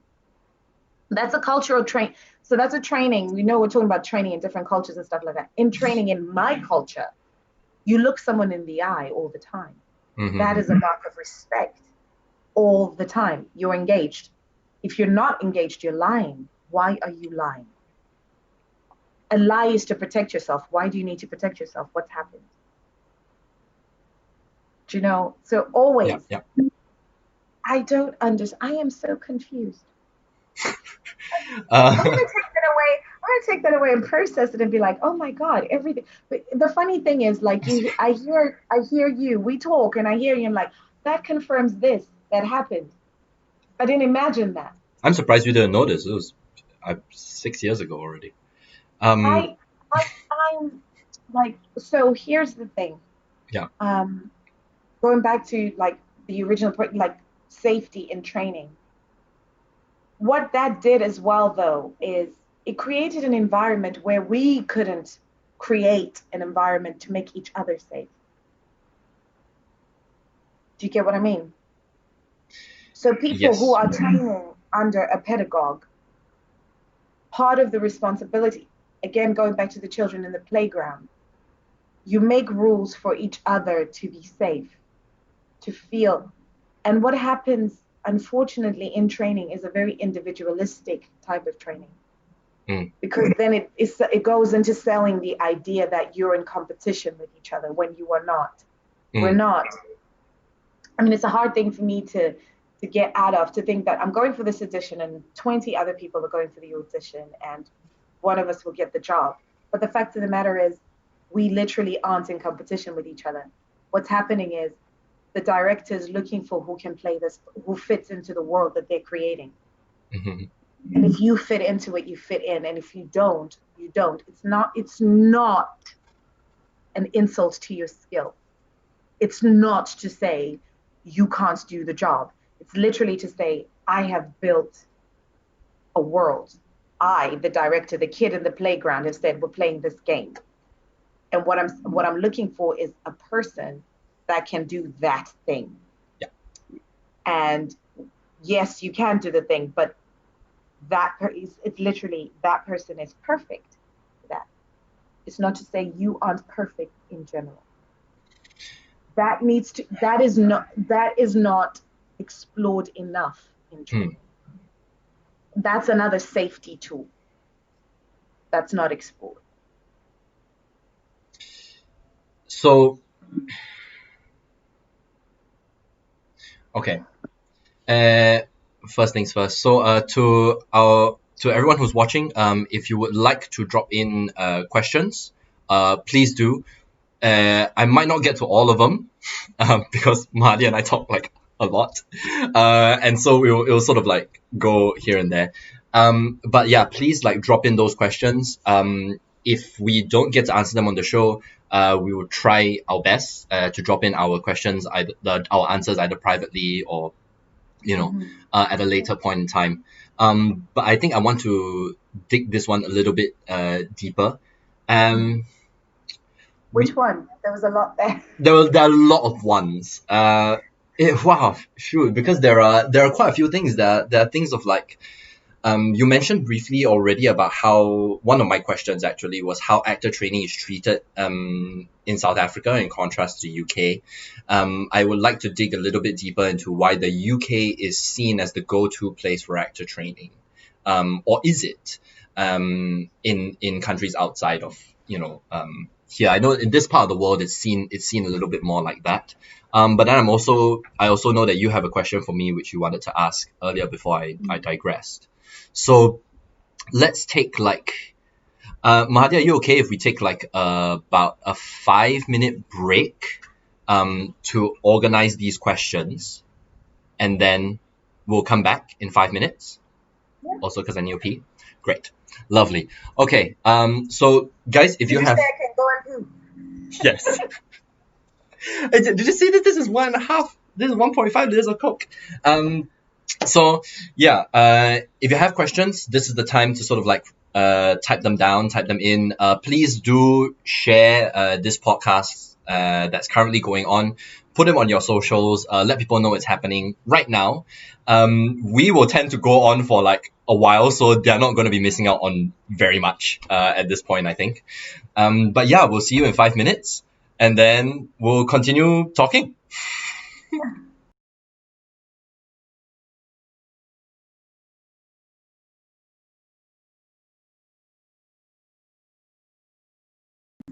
It's proper TV station. So we were just joking that like this is basically like I'm running my own TV studio from my laptop. Well, we're back with empty bladders, and we've sort of worked out how we're gonna answer these questions. So Rosie, we've seen your question, and we're gonna be touching on that in a bit. Mahadi will ask you had a question for me first?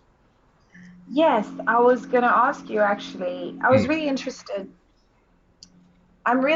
in the psyche of someone who's developed a system of training. Right. like the Stanislavskis, the Chekhovs, the Mbongeningemas of the world, like all men. No, Stella Adler as well. So, and all these, well, I'm really interested in, because you have a system, you have a training system that you're Yep. evolving, Yep. right? You use, like, what was my, let me see, I wrote it out really beautifully, I think. Well, prepare myself. Um, it's a twofer, really. Mm. It's like, what are the principles of your system? And if you do call it a system of working, and how do you keep yourself safe in your work, is safety even a thought in your work? Safety as in safety for myself, Safety, for yes, in general. and yeah, it's safety in all its forms. So safety for the practitioners, the students, safety for you as a pedagogue, and safety for the audience and stuff. Like, is that even a thought? Because I know some people are like, safety is boring, and I'm like, because you're a psychopath. Never mind. But that's me making a rash judgment. Okay. Yeah. All right. Can you give it to me again in the beautiful way that you've written it out? What are the principles of your system? And do you call it a system of working? And how do you keep yourself safe in your work, or is safety ever a thought for you? Your safety, that is. I actually did say that. Mm. Your safety.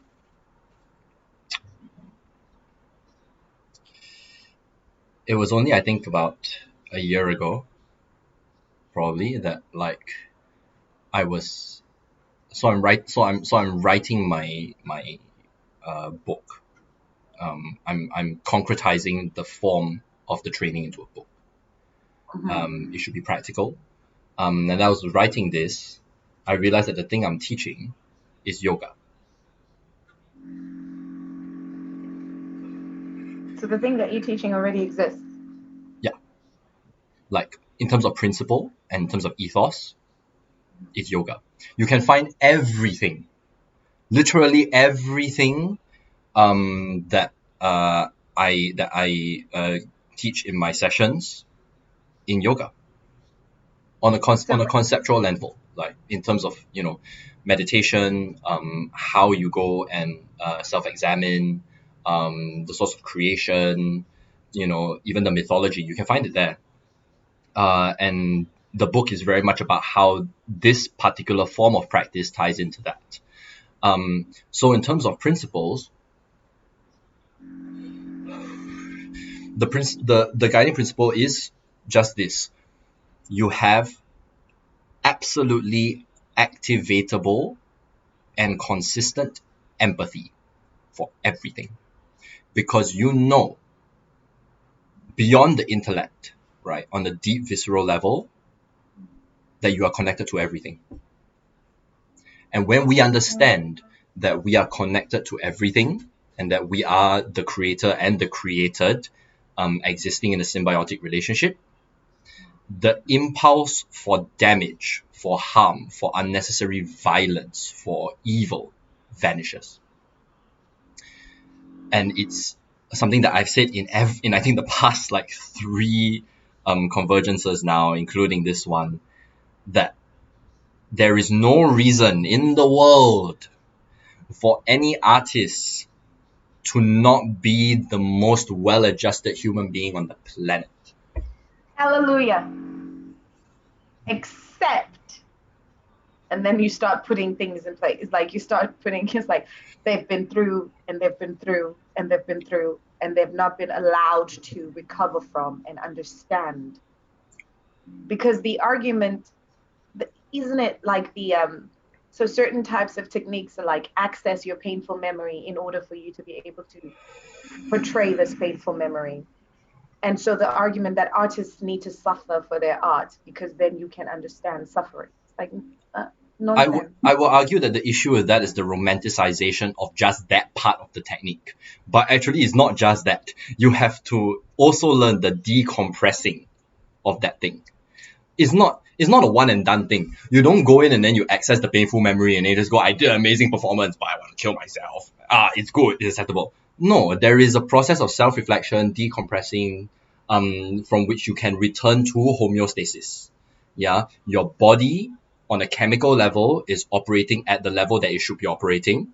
Yeah, your mind is not playing tricks on you and like causing you insomnia, right? Your emotional health is not suffering. There is a process to get to that after having gone through that 2 hour, 8 hours, sometimes 24 hour now, because long durational performances. After that slog, you need to be able to do that. In the same way that after you go to the gym, you gotta know how to stretch.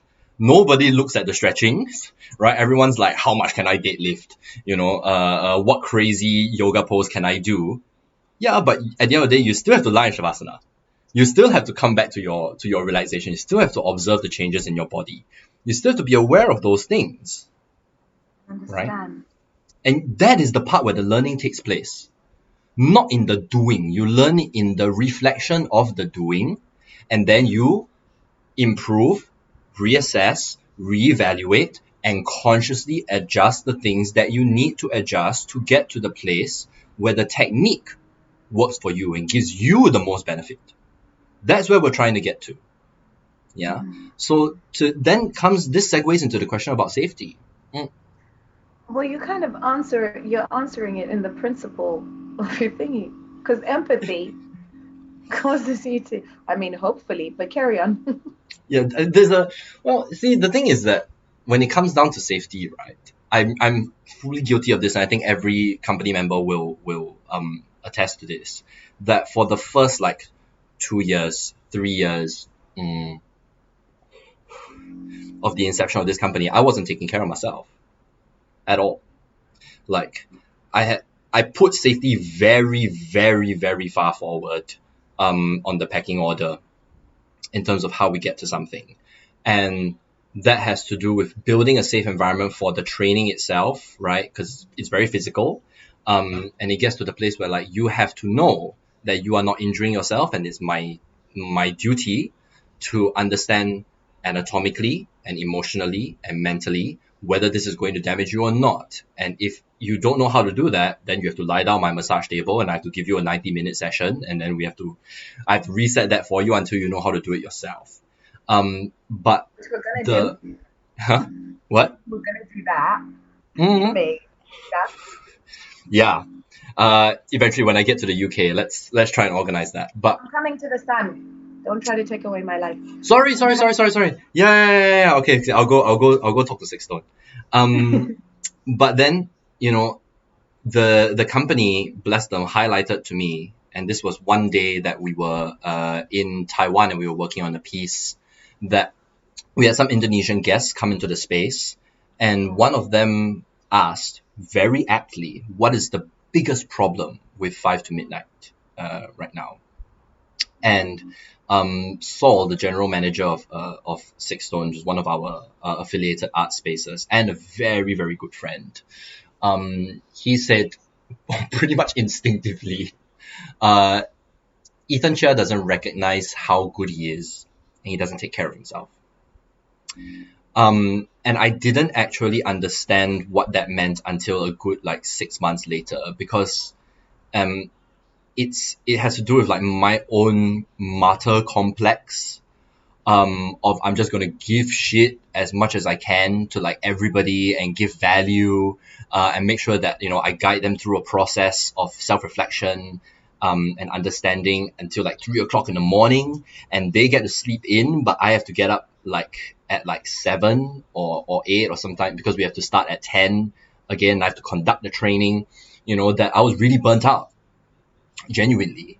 And that actually had a roll-on effect where I wasn't able to as accurately assess where somebody was at.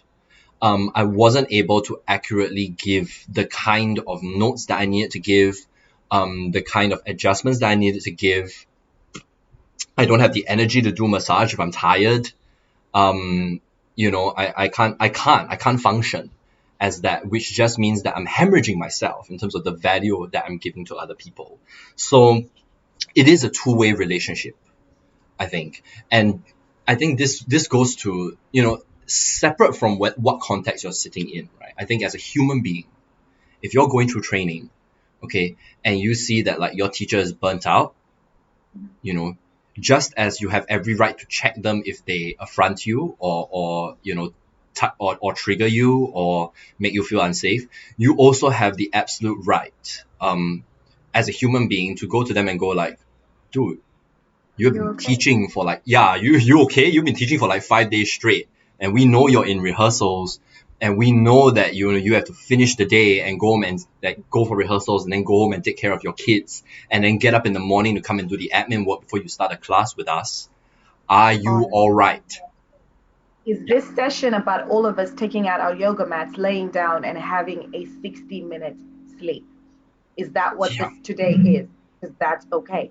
Yeah, and to let them know that like if that's the way that you are going to run this session, so long as you can like let us know for ourselves why this is important, Mm-hmm. we're okay with you having that time, and you take that for yourself also, because Yes, teaching is a great way to learn, actually, right? that's And when okay. you impart something, you're reflecting it back onto yourself as well. And I think that like really being a teacher, being an educator, being a pedagogue is a really difficult job, because there is, I think, a deep impulse for altruism, right, Mm-hmm. that comes with, that naturally manifests itself in the behavior of wanting to guide, or sort of like giving yourself quite fully to somebody in their process.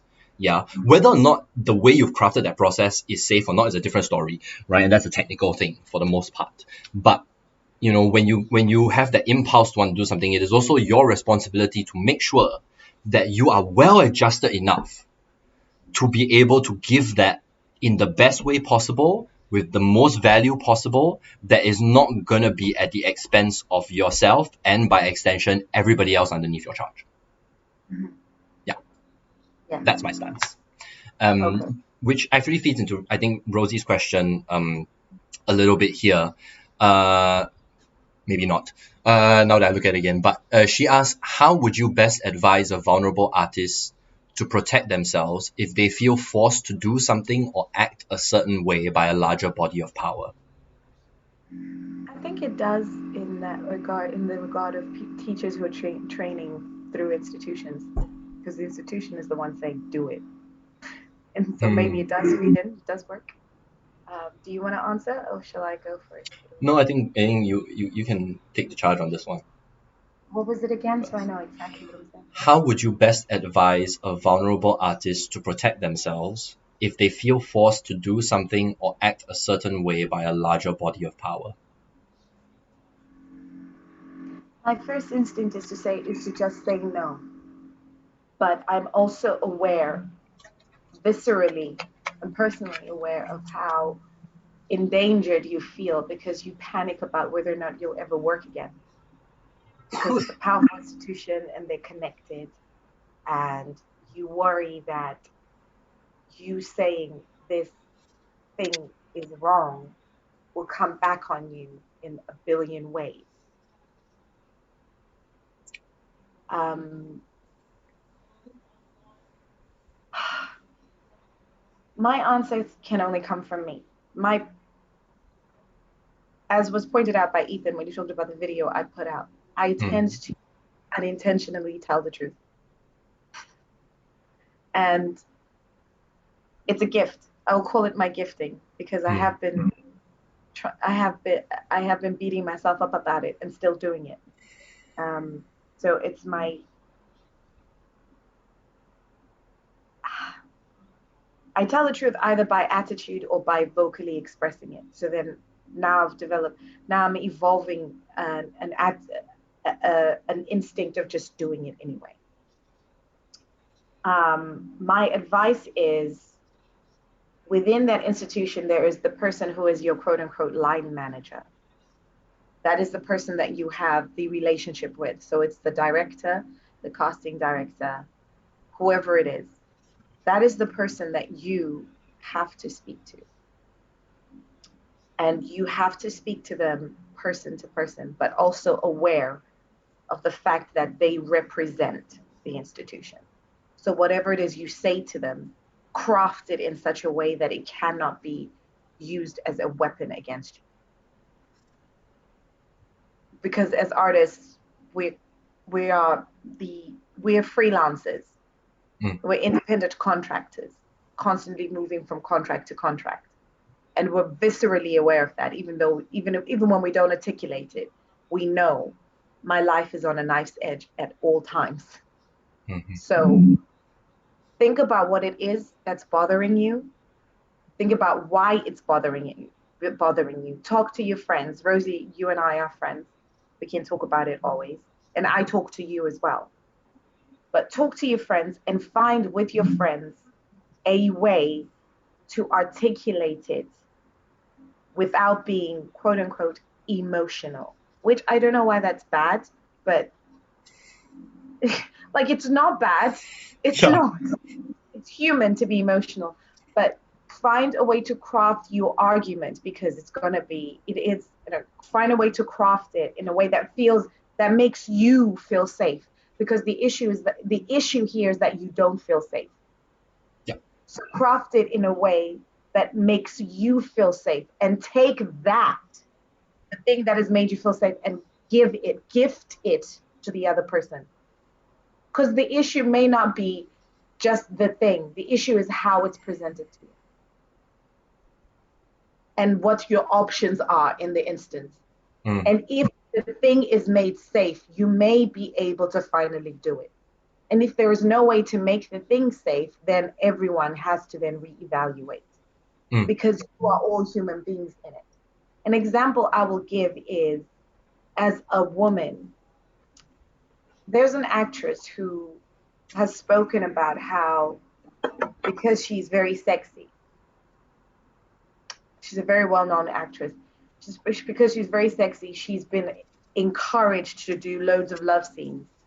And how whenever she was doing love scenes previously, all of a sudden, what was a set that involved 20 people would now have 200 people all on set to watch this scene. And there were absolutely no safety measures. Like, no one stops to ask how she feels about that. Because she's an actor, she should be comfortable being watched. Now there are nudity. I don't know what their actual intimacy coaches. I think intimacy coaches. And they are the people whose specific job it is to say, what the heck are you doing here? To those people.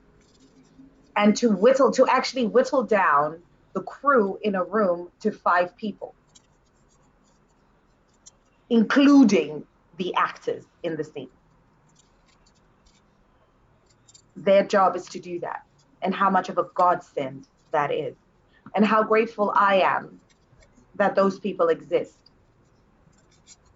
So, and that evolved purely because actresses, and I'm saying actresses because everyone who acts is an actor, but we get a different name. It's invented because we have breasts. So uteruses. Anyway, actresses began to speak publicly about their discomfort with strange men watching their tits. It's like, just because I'm an actor doesn't mean you get to see, like, and that Rosie evolved from them being forced by larger institutions to do things that they were uncomfortable. Marilyn Monroe's diaries have helped with that argument. Audrey Hepburn, all these, Sharon Stone, all these women who are iconically sexy, saying from positions of power, actually, I didn't like it that the room had 60 people in it when I was naked. Like, I didn't understand why those people were there. Your safety and your comfort are always the most important thing, whatever it is. You're a human being. Your humanity matters. I don't know if I've answered that question adequately. So Yeah. Rosie has just dropped in another comment saying that asking for consent in all parts of filming, performing, or rehearsing should be more normalized. Bracket, like the touching in class thing. And I think that this is an issue, the fact that this the fact it should be more normalized as it's not already is like this is the issue. I'm gonna build on Mahadi's point here, which is that unfortunately I understand that there is something in there of a bit of a time crunch, right? Of like you have to say yes. You feel like you have to say yes or no to this person because they essentially hold their career in your hand, hold your career in their hands. Mm. And this is testament to um, a kind of a more macro problem which I'm currently sort of like interested in regards to having like current employing practitioners be put in the position of pedagogues, especially when there are people who are trained to be pedagogues and have very specific skill sets. So um, detangle that, because you've used a lot of university language there. So use pedestrian language. Okay, gangster guru is out. Okay, so basically, people who can give you a job, in my opinion, shouldn't be allowed to use that as leverage against you in a training situation, because that cannot be taken. That cannot be. It shouldn't be able to be held against you, and you shouldn't be in a position where you feel like that's gonna be held against you, especially when there are teachers who are specifically trained to teach. Yeah, there are master's courses on dance pedagogy, actor training pedagogy. Your PhDs are written on this stuff. People are trained, like practice as research is a thing now, to deliver a specific skill set and have no weight on your employability because they already take into account the fact that you are a performer in training.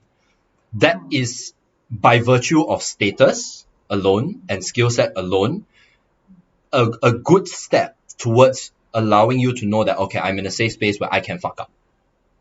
Yeah. Now, if you are in a situation where somebody can potentially have leverage against you,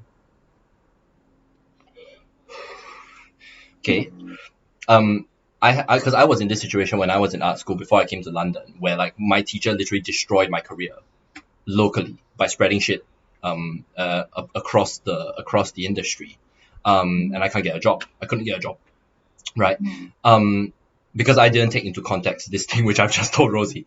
So, if you are in that situation, yeah, and you do need to protect yourself and your career, I think it is absolutely within your rights to say, I can't do that right now.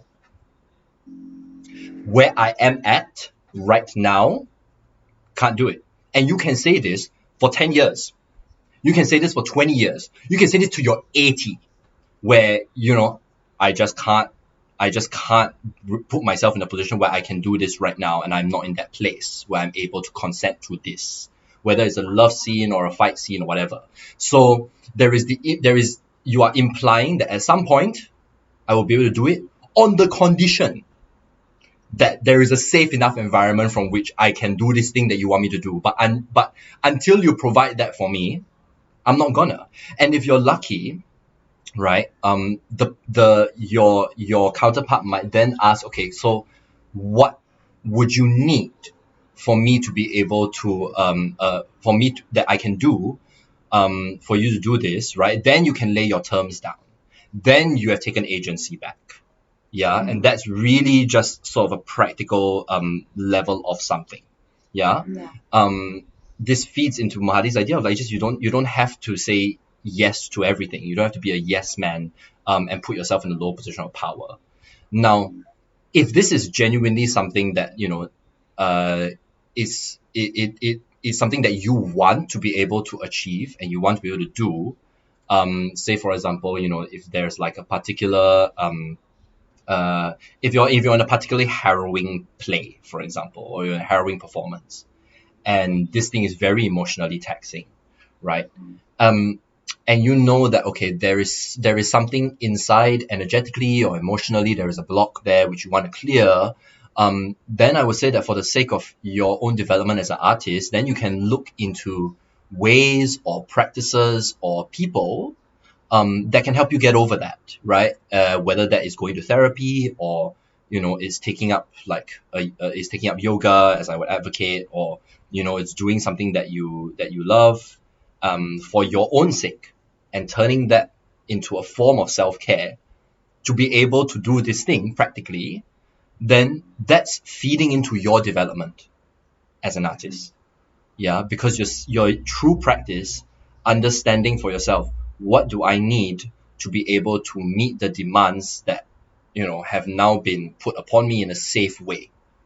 Yeah, so that when you lay those terms down, if somebody says, can you do like a love scene, for example, then you have the right to say, yeah, and the reason, and I can do that on the condition that I spend a lot of time with my scene partner, that he and I manage, or she and I manage, to establish boundaries, and we can have that conversation, right? We can develop this process on our own. You can say yes, provided that the choreography is very, very specific. I want to know all the shots that we're taking and where that's going to go, right? And you take that ball into your own court. And yes, Yeah. and also that there be no other people in the room except the cameraman and the director and the intimacy thingy coordinator, Yep. like things like that in place. But also, I think maybe contextually as well, there's things that make you feel unsafe, unnecessary, unjust physical things. There's also psychological things. Mm. So there's some things that attack your humanity on that, say, like there can be things that you're asked to do that are against your tribal identity. So I don't know if this is, no, actually I think this is the same because Go on. you're East Asian as well. It's like it's the same thing where people have the people in power in a situation have preconceived colonialist notions about what it is to be a member of your tribe. And Mm. then they're like, let's do this thing. And you're like, what is that thing? And in space, they say, can you be more this thing? And you're like, what is, for instance, in my case, can you be more black? I'm like, what is that? What do you mean? What do you mean by that? And they're like, or specifically, can you be more African? And it's like, what you need to give me? There is power and agency now for us, and we're evolving it and developing the power and agency to say, what is your definition, person in power, of African or black? Mm. Here, ask that question. What do you mean? What is that? I had a director in training who said to me, because I look the way I look, said to me, just seduce him, to my scene partner. Huh? And I said, thank you, director, because you're confused by that note. I'm confused. I said to him, okay, how do I do that? And he said, you're a woman. And I went, that's just a genetic fact. What is the note? And he then walked away from me angry. And I walked away from him hurt and confused. This is in training. Huh? I was like, I was already feeling I was already feeling powerless and confused and everything. I was like, you have a perception. So the Sarah Botman effect is a fact. I'm Southern African, I'm a woman. And African women will tell you that the myth that we're always after having sex with someone is a myth we're confronted with every single day in how we're treated universally. So he came at me with that myth and said, you're always up for sex, therefore offer him sex. And I was confronted with that. No, I'm a person. We as African women are people. What you have is your bigotry, and you're applying it to my training. And what I'm returning to you is your bigotry is not an effective training tool. I need specifics. Was this And at that was, Central? yes, of course. And that was never answered. But then also, what then also happened is when I brought it up to people I was in training with, they couldn't see what the problem is. Because again, the idea that African women are hypersexualized is so universally ingrained that people don't see the problem in what is being said. So the idea that we look, because we look the way we look, it's okay to think of us the way people think of us. There's a duality in it. We're animalistic and we're hypersexualized. But the first one feeds into the strength of that argument. It's like it's okay for you to think that because that's what we are. And when he came at me with it, and then I turned around to my my classmates, and I said, "You guys see the problem?" They all went, "No, I think you're confusing what he said." And I was like, now I feel crazy and unsafe. And then when I stepped out of the institution and spoke of it I then had a job like I left training early to go into work. And I had a job. And in that job, the costume designer spoke up when that was said. Instantly. Beautiful Italian woman spoke up and said no. Before I could speak, when I was confronted when the director gave that note, she said, "No, that's not a note. That's a perversion. That's a desire that you have. No actor can do that. Would you ask him to do it?" And the director went, "No, because he's not the character." She went, "No, that's not a character note. That's a person note. And I can tell you that as a woman, we don't do that. Therefore, you need to be specific about what you want done." He was then specific, which then achieved the thing he wanted to achieve. You see, and that goes to Rosie's question. That was triggered directly by Rosie's question of how as an artist do you make yourself feel safe? In the first instance, I never felt safe because nothing I said was received. Right. In the second instance, I was made to feel safe by a colleague who spoke up instantly when she saw that an unsafe environment was created. She went, "No, that's unacceptable." So another thing we can do is effectively protect other people, because that will then also encourage them to effectively protect us. Okay, so Mahadi, being a director, I'd like to try this, and this is, God, I wouldn't. I'm not sure. I'm not sure that I would. This is something I would want to do as part of a show in my own repertoire. But if I try and imagine that if I wanted to do a scene like this, okay, if I were to ask you, so let's imagine we're in a rehearsal room situation, okay, and I ask you, and I say, okay, Mahadi, I'm aware that there is this bigoted idea that South African women or African women are Black women.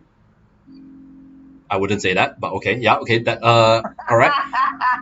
Okay, so let's role play this, all right? So Mahadi, I'm aware that like black women are really hypersexualized, and I'm thinking about like exaggerating this, pointing to it, parodying it, satirizing it, and so I was wondering if in this scene, do you feel as an actor that it would be helpful to for the sort of larger context of the piece, if in this scene you went like absolute ham on your scene partner, and just like literally just like exaggeratedly over the top, like throw yourself at this guy, would that be something that you feel would help the piece, and would you be comfortable doing that? And if not, we'll find another way, because I don't have to satirize it in this way. We can point to it another way. But how do you feel about that? Horrible. Mm-hmm. But and here's why. Right.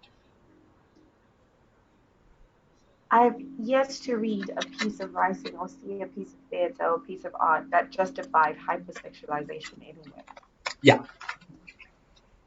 Do you know what I mean? Because that goes to the idea of women as objects. And then in this context of African men as objects as well, because African men are hypersexualized. African people are hypersexualized. But the difference being that African men are also, people are also afraid of African men because there's this myth that they're dangerous physically, and Yeah. African women are just like fodder. So um, I have yet to confront a piece of work. I will say this: I have yet to watch a film that had a sex scene in it where the sex scene was needed. Mm-hmm. I have yet to. I've never seen that.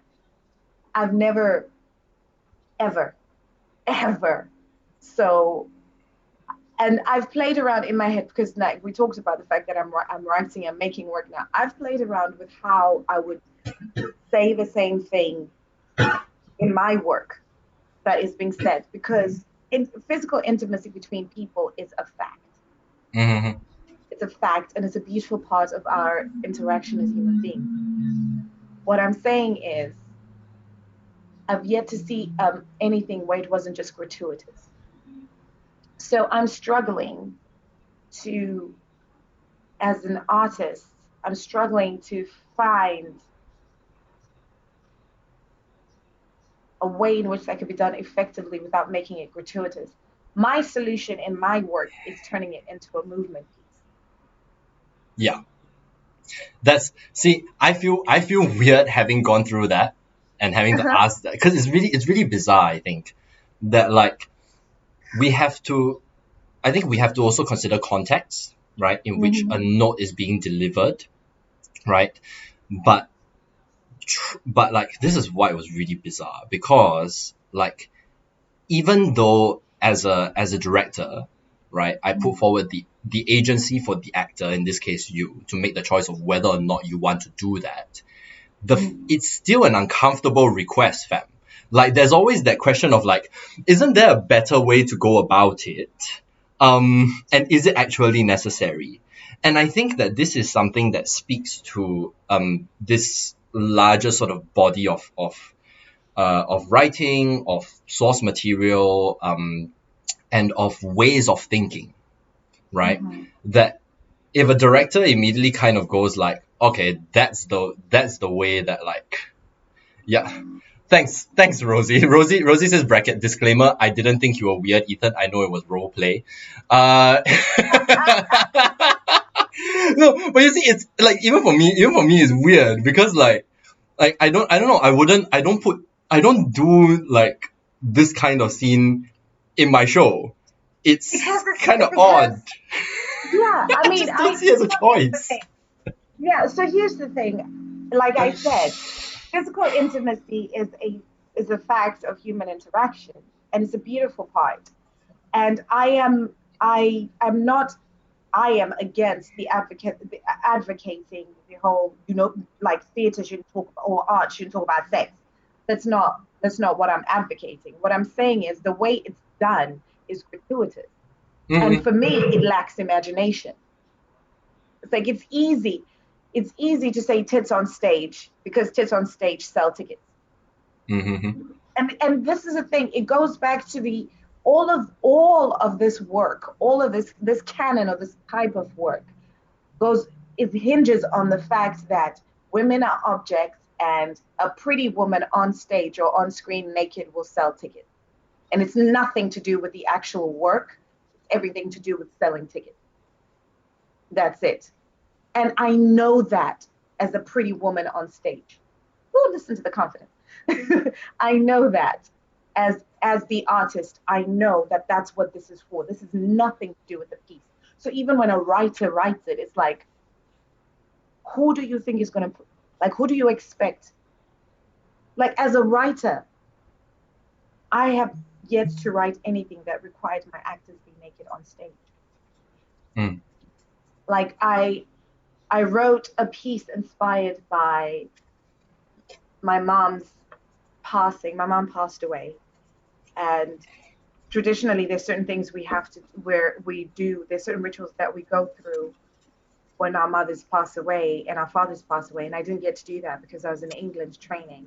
Mm. And my writing of this piece evolved from that, and the writing of this piece, like the ritual that we go through is sort of like it's like there's a bathing sort of that you go through, so the actors have to appear to be naked on stage. So even then, I was like, I didn't say, okay, you're going to be naked on stage to do this. I said, no, you have to appear to be naked. What does that mean? The costume designer knows you get skin toned costumes. Nothing gratuitous in that. However, if I had naked actors on stage, that would have sold so many tickets, and that production would have been a profitable one and would possibly still be going. Do you see what I mean? The differences in it. I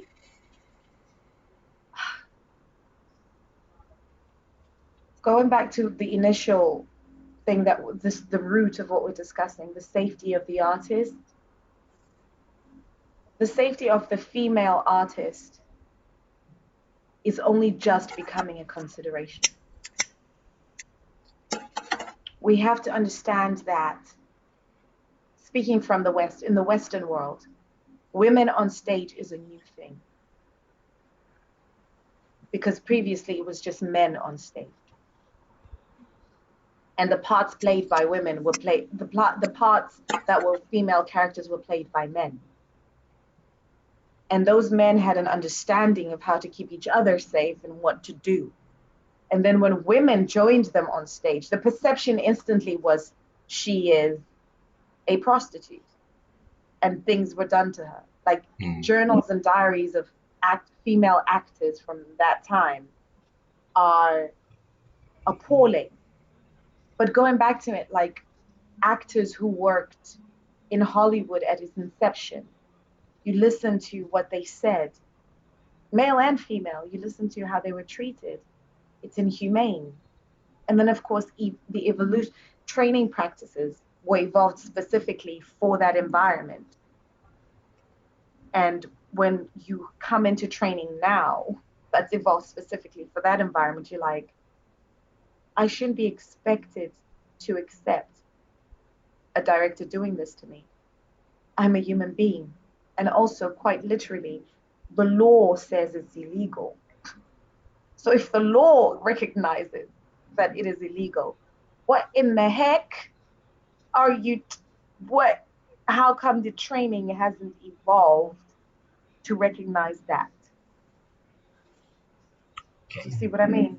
So in terms of trying to build a process in which a choice like this can be made, yeah.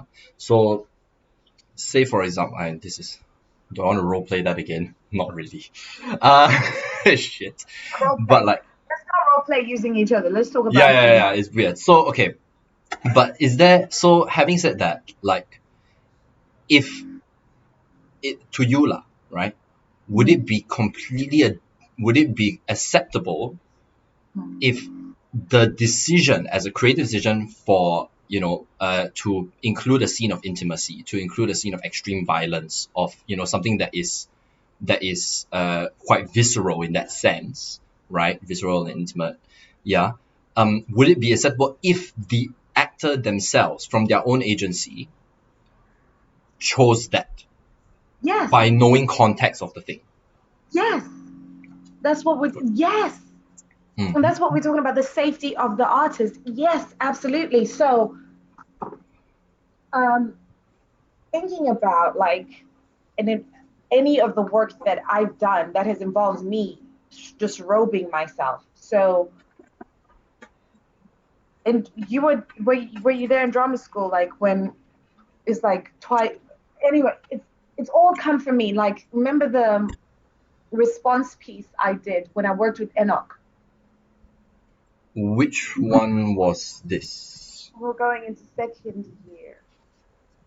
This was was it the self-devised piece? Yeah, the self-devised piece. Mm-hmm. That involved literally Enoch with his consent. And we talked about it before. I was like, is this something you can do? Is this something you want to do? And help me. And I feel safe doing it with you. The piece was again about the work that we would do, the piece of work that we were working from was about a African American woman.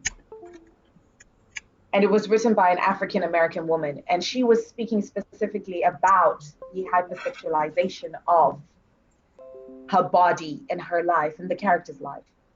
And it felt very visceral for me.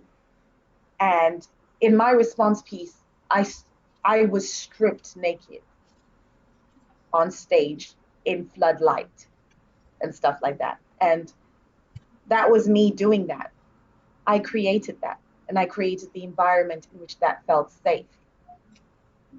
I will say I was not stripped naked. I stripped down to like sports bra and sports shorts kind of thing and all that sort of thing. But interestingly enough, the only way that that was possible was because I crafted the space. So it was about agency and power. So where do I see this possibly happening? As you said, the two actors are allowed to build the intimacy and the safety structure between them, because it's not just me, it's him or her, the opposite, going, can I do this to this person? And again, and you brought up violence. That's another thing. It's like violence is another aspect of human life, and one we have to explore in art, especially because what we tend to do as human beings is, if we do not explore and examine our lives, we repeat unhealthy patterns. Yep. So we need to know that we have a pattern, and as artists, part of our duty is to lay out the pattern that's there. But you need an agreement, like in stage combat, where you look at each other and say, I'm going to punch you right hand to left cheek. And the person to whom the punch is coming goes, and I know that it needs to go like this. So my part of the agreement is I will nap. I will make the sound of the punch landing. I will react as if I have been punched. And the audience has the full show. But at all times, always and at all times, the two actors are reaching that agreement. And the director is looking outside with the eye of the audience going, I believe that, I didn't believe that. Yep. I believe that, I didn't believe that. The director is not the one crafting it saying, you have to do it like this for me to believe. Yep. Because he or she, they more effectively, that's a more effective statement. They are not the one having a fist thrown at their face. Yes. And I think that, sorry, go ahead. No, and I was going to say, and to bring that to intimacy, they are not the one who's with a hand down their pants. And I specifically use that analogy because that applies male or female. Someone with their hands down your pants is incredibly intimate. And it's something you have to craft yourself. I think I really, really love that you take this into the relationship between a director and actor, especially in the room, and their respective roles within the room. And I come from the stance that as a director is just an asshole with an opinion in the room. And so that from that standpoint, being able to say, okay, this is what I'm going for, right? This is the context in which I'm exploring it, and this is what I would like to do with it. So in this case, for example, it would be, okay, I want to satirize violence, okay, and show off how ridiculous it actually is in a domestic situation. Okay, so two actors playing husband and wife, and I want to satirize domestic violence so that I can point to it, because there is a later scene in which this is reflected on as something that is, something that needs to be, that is brushed off, for example. Okay, so within the context of these two scenes, right, I want to satirize something a lot and then brush it off later. Okay, that's just the way, and this is within the context of the play. Yeah, how are we going to do that? How would you guys as actors like to do that? And then you'll go off and you'll create something, right? So, you could, as you said, like you can do that physically, right? You can, play with all sorts of things that are available in your toolkit from your respective experience to create something from which, as the asshole with an opinion, I can look at that and go, yeah, that's enough satire, or can we go further with that, right? So can we make it more over the top? Can we make it more insane, right? Or actually I Doing find that that. like, yeah, or like actually I feel like That happens. the yeah, exactly. Because sometimes you look at it and you just go like, okay, the Whoa. pantomime is actually too much. Like that's I changed my mind actually. I think satirizing it is maybe the wrong move. Let's go for it more realistically, and more naturalistically, so that the brushing off in the second scene, right, becomes more poignant. That I want the audience to feel that like, oh, that was really, really uncomfortable to watch. Why was it not addressed? You know? And then as an asshole with an opinion, I'm just going, this is what I feel, this is what I don't feel, right? And then it's still very much like in your hands to be able to make that happen. And if, for example, this as you were talking, it reminded me of this Japanese dance company called Contact Gonzo. Um, and Tsukahara-san, who started Contact Gonzo, well, I think he probably wouldn't agree that he started it necessarily, but they're incredibly physical. They go into like an open atrium in the middle of a public park, right? And they literally throw a punch into somebody else's face, like one of their partners, literally full contact, full force, everything. And their training is all about how you are able to take that punch, take it, internalize it, come back, return that violence, right? And then the other person takes it and then goes back, and they're all consenting members of this. This is the form from which they work, right? It's absolutely amazing. And when you watch that, I just can't see how you cannot look at that and go, that is actually a superhuman act. To be able to, train yourself physically, mentally to be able to take that kind of impact. Yeah. And then move on. And I think to me, that's what the theater very much is. It is a display of the superhumanity that is latent, right, in all of us. Yeah. So when you have a couple of actors that make the conscious decision to go, we're gonna do a love scene. We're gonna do we're gonna depict domestic violence in as absolutely real as we can, in a very visceral way. We're going to go full contact, no stage combat whatsoever, right? And we're going to show this to you. And as an asshole with an opinion, tell us how you feel about that and whether or not it works. Then it's collaborative, because also there's this idea, there's this the balance of power in the work is so thoroughly tipped in favor of the visionary, that the humanity of the people at play, so the humanity of the lighting guy and the lighting person and the costume person and the sound person and the actor, the humanity of people is often dismissed in favor of the end product. My argument is that the end product cannot ever be the thing until the environment is healthy for the creation of the product. So when you gave the scenario of you the director, the asshole with the opinion, going, this is what I want, go away and come back and show me what it is, give me suggestions. More often than not, when that happens, the director then has to go, whoa, okay, no, how about we make that smaller? It's too much How about, sometimes.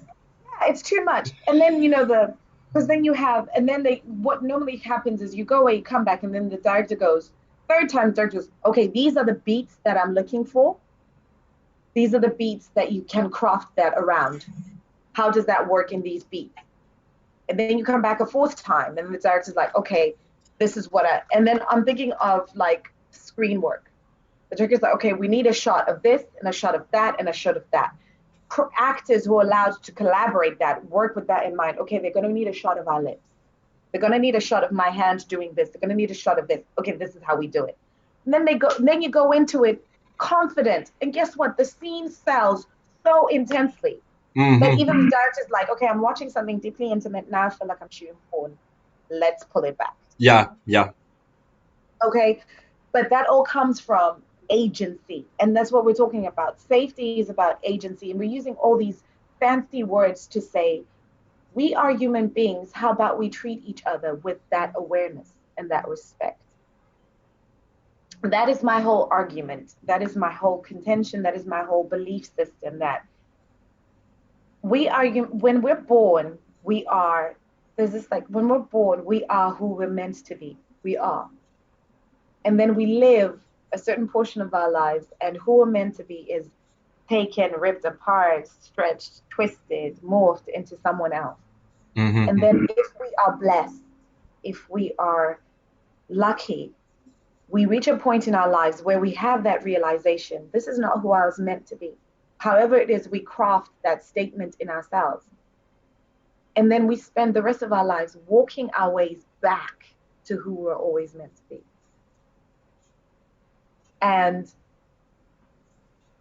I strongly believe one of the duties of humanity is to create a safe space for each and every one of us to be who we are meant to be. So that is not a woo-saw kind of like woo-woo kind of, it isn't. It's like, my responsibility is not to harm you. My responsibility is to be safe for you. Your responsibility is to be safe for me. And this even applies in training. This even applies in work, whatever your work is. So if you're training to be a doctor, or you're training to be a bus driver, or you're training to be a nurse, or you're training to be an accountant, or you're training to be an actor, you're training to be a musician, whatever it is, the responsibility of that environment is to be a safe space for you to quote unquote find yourself. I don't know why that statement is sneered at, because the most important thing to do as a human being is to find yourself. You cannot effectively be human if you do not know who you are. You cannot.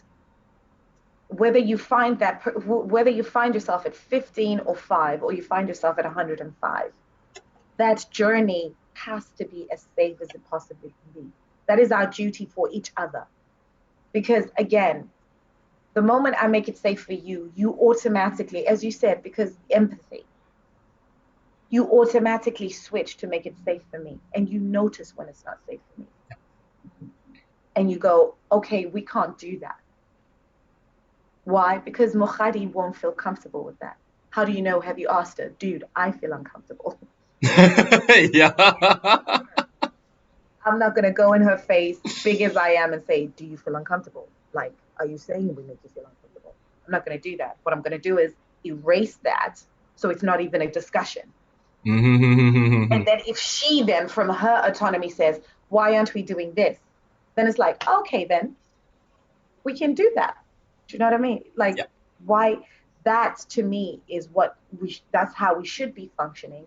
And my it's like, how more often than not, it is how we function, because as societies we actually craft laws to make us safe, and then we evolve those laws consistently. Horrible as it is, I'm going to say something on a macro scale. Rape is called rape, not because it was a crime, but because it was a sexual preference. We evolved it into a crime. Did you know that?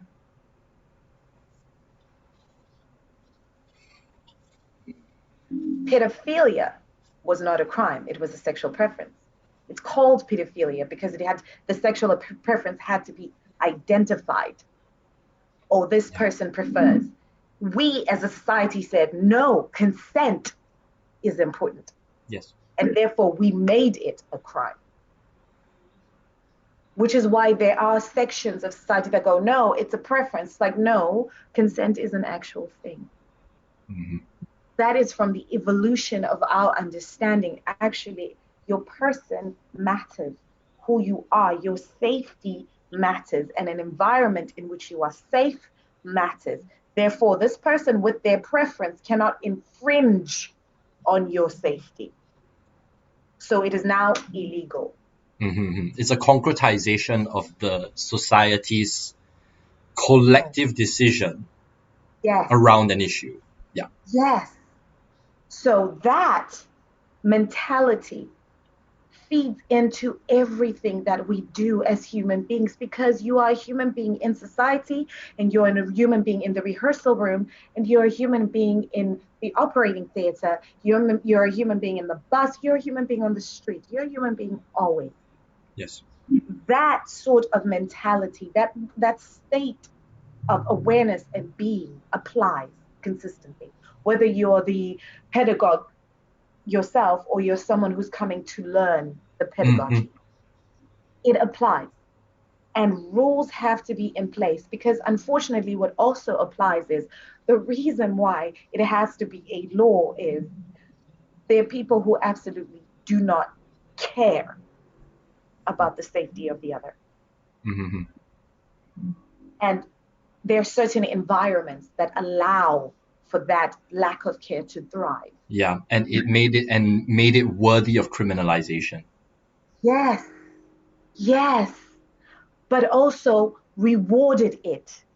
Mm-hmm. So again, in our industry, sociopaths get awards, Yes. huge awards. And then you go into a room to work and you hear things like, oh, so and so's like this, so don't be alone with them. Oh, so and so would do this. This is how you prepare yourself for it. Mm-hmm. And you're like, That as shouldn't a even be a thing. yeah, as a pedestrian on the street, the pedestrian side of you is like, they shouldn't be working. Yeah. Or if they are working, there should be at least 6 layers of protection filtering them from us. And and but then the artist side of you, especially the one that's trained, goes, well, this is what I have to deal with. It is not. It is so not. Like, we have to, as people who are artists, as people who have um, a growing purchase in our industry, we have to push for actual crystallized laws that recognize that this is a fact. Mm. Things that are things that are immoral in society are immoral in this room. Things that are amoral in society are amoral in this room. And guess what? They're unacceptable. Even the way we discuss and explore the amoral, because it is our job as artists, it's our job to delve into everything. We go into the beautiful and wonderful, and we go into the ugly, because Mm-hmm. our function is to hold a mirror up to society and say, this is who we are, this is who we were, this is what we're heading towards, this is who we could become, and this is who we probably will be. Yeah. That's what we do. So even in the doing of that, we have a care for each other. We have a care for our humanity. Okay. So, mhm. So I think this is where we've identified a really powerful root in terms of the training aspect of it, right? And the infrastructure surrounding that. Um, I'd like to ask a question in terms of well, a couple of things. Having worked for a while now, in hindsight, Tell was me the this. training was the training worth it? Okay. And if yes, why do we need to change it? And if not, how do we need to change it? Okay. So that's the first question. The second question is, what do you feel are some of the most detrimental effects that an actor faces or a performer faces if safety is not addressed in training? Okay. I'll give let's have a couple of minutes to talk about this, to have a think about this. I need to go pee again. Right, so we're gonna take about another five or so minute break, from which this can percolate, and then let's come back. And I Ask the think, audience as well, actually, because those are good questions for people in the audience. yeah, and then you guys can of course ask questions and have a dialogue with this, um, and then yeah, this is gonna be quite something that I'm very passionate about this, and I think like clearly you are as well. So let's take a breather. Audience can prep some questions as well. We'll talk about this, and then let's see where we get to. This is something's gonna be happening. We are back now again with once more empty bladders. So Before we went for the break, we were talking about well, my first question for you was now that you've worked for a while, in hindsight, was the training worth it? And if yes, why do we need to change it? And if not, how do we need to change it? Which leads directly into what do you feel are some of the detrimental effects that an actor faces if safety is not addressed in training? Yeah, and I think we've talked at length of a few of those things, but like, I'd like to preface this by saying that we met specifically in the UK drama school training context. Yes.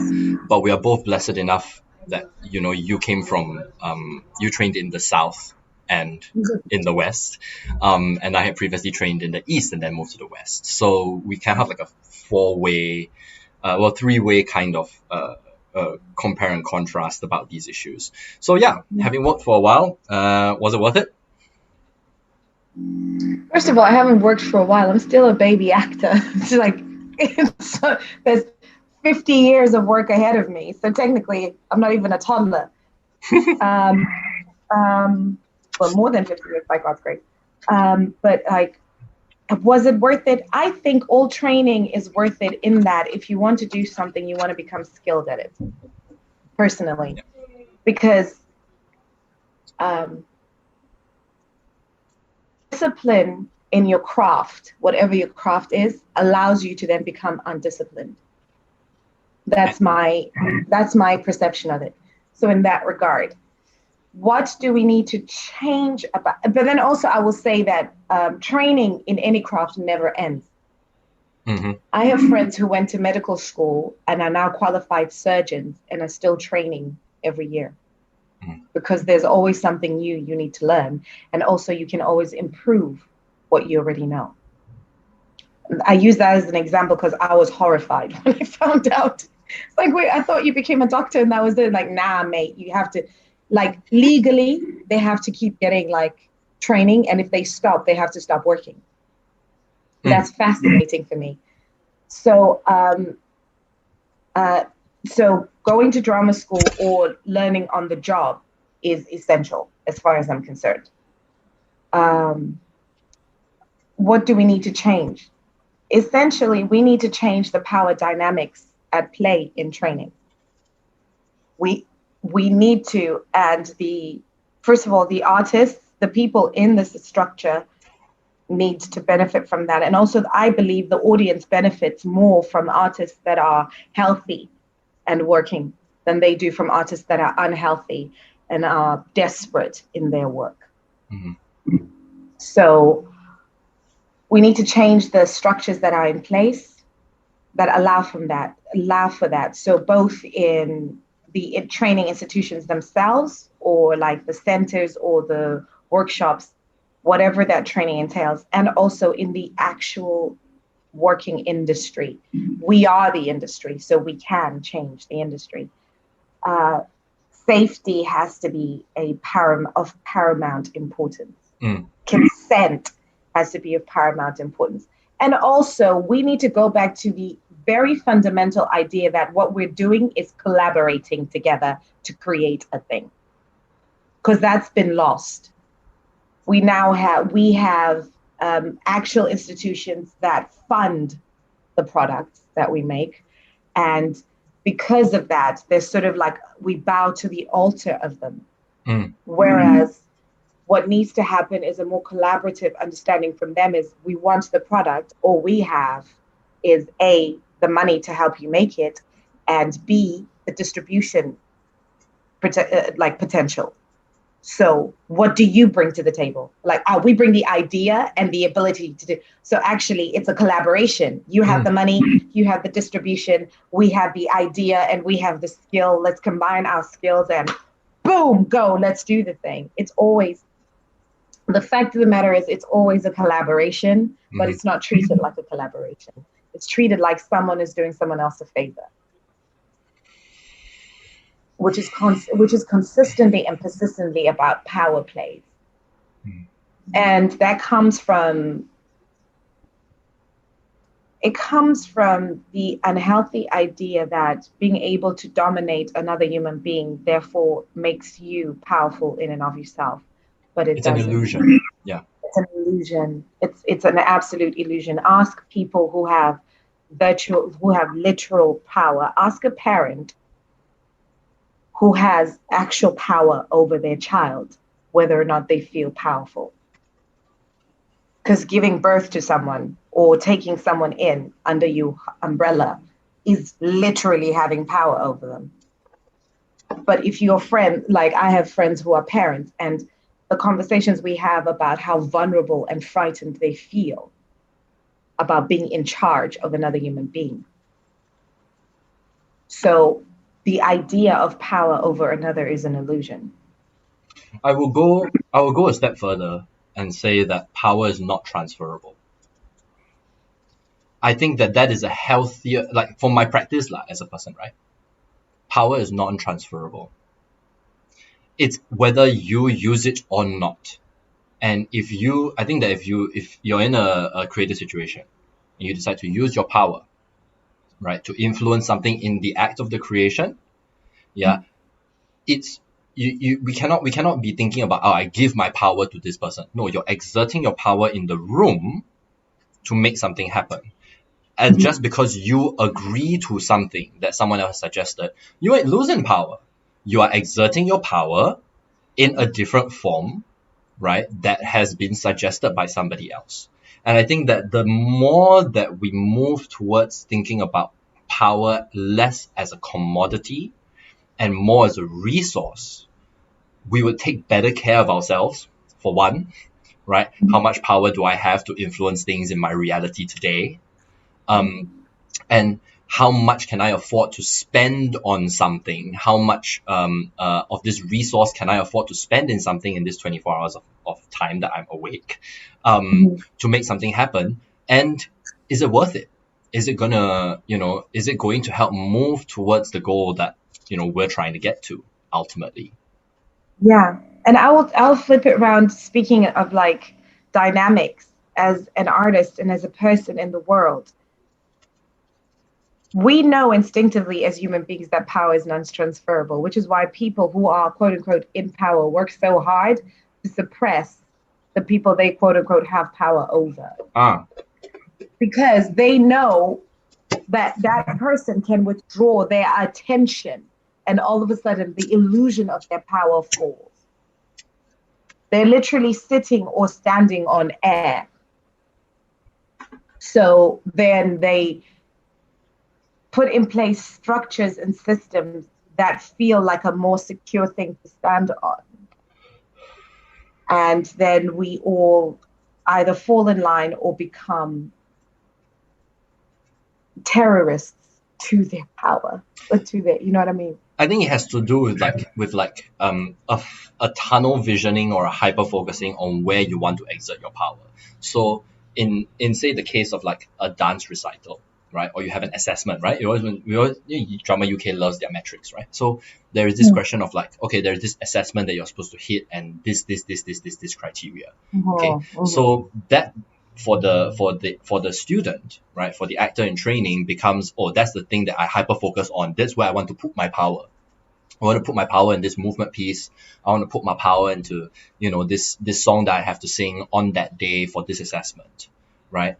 And when that thing is denied, when the avenue, a clear path towards that avenue, or that destination is denied, then I think that's when it causes the actor in training to kind of go just like, then I'm not doing it. I don't know what do I have to do. I'm confused because you don't know where to put your power.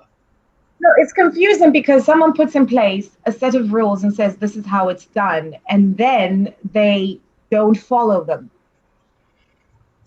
I think I'm not sure that it's not that they don't follow them. I think it's that they make that the goal to the point where other possibilities become cut off. So, for example, I use the example of the scrapbook. To explain this concept, I use scrapbook. In drama school, we're supposed to make a scrapbook as a document for our rehearsal process. Something that everyone in my class did. In like a very literal way, like it was actually a book with like cut out pictures and stuff that you put there. Not because we were told it had to be. Yes, and you were told that it had to be that way, right? To which, like, I looked at that and went, no, I don't do that. That doesn't fit me, right? And do you remember for like the first couple of terms, I made like films or like I put music together, and crafted like playlists and stuff like that. So as far as I'm concerned, the metric was hit. It just took a different form. Yeah, And so I was exerting the power in that way. That's just yeah, one other possibility, you see. yeah. But then it got hemorrhaged for a whole freaking first year of just like, you're not doing the thing that we want you to do. But to my knowledge, That's it's what like, it is.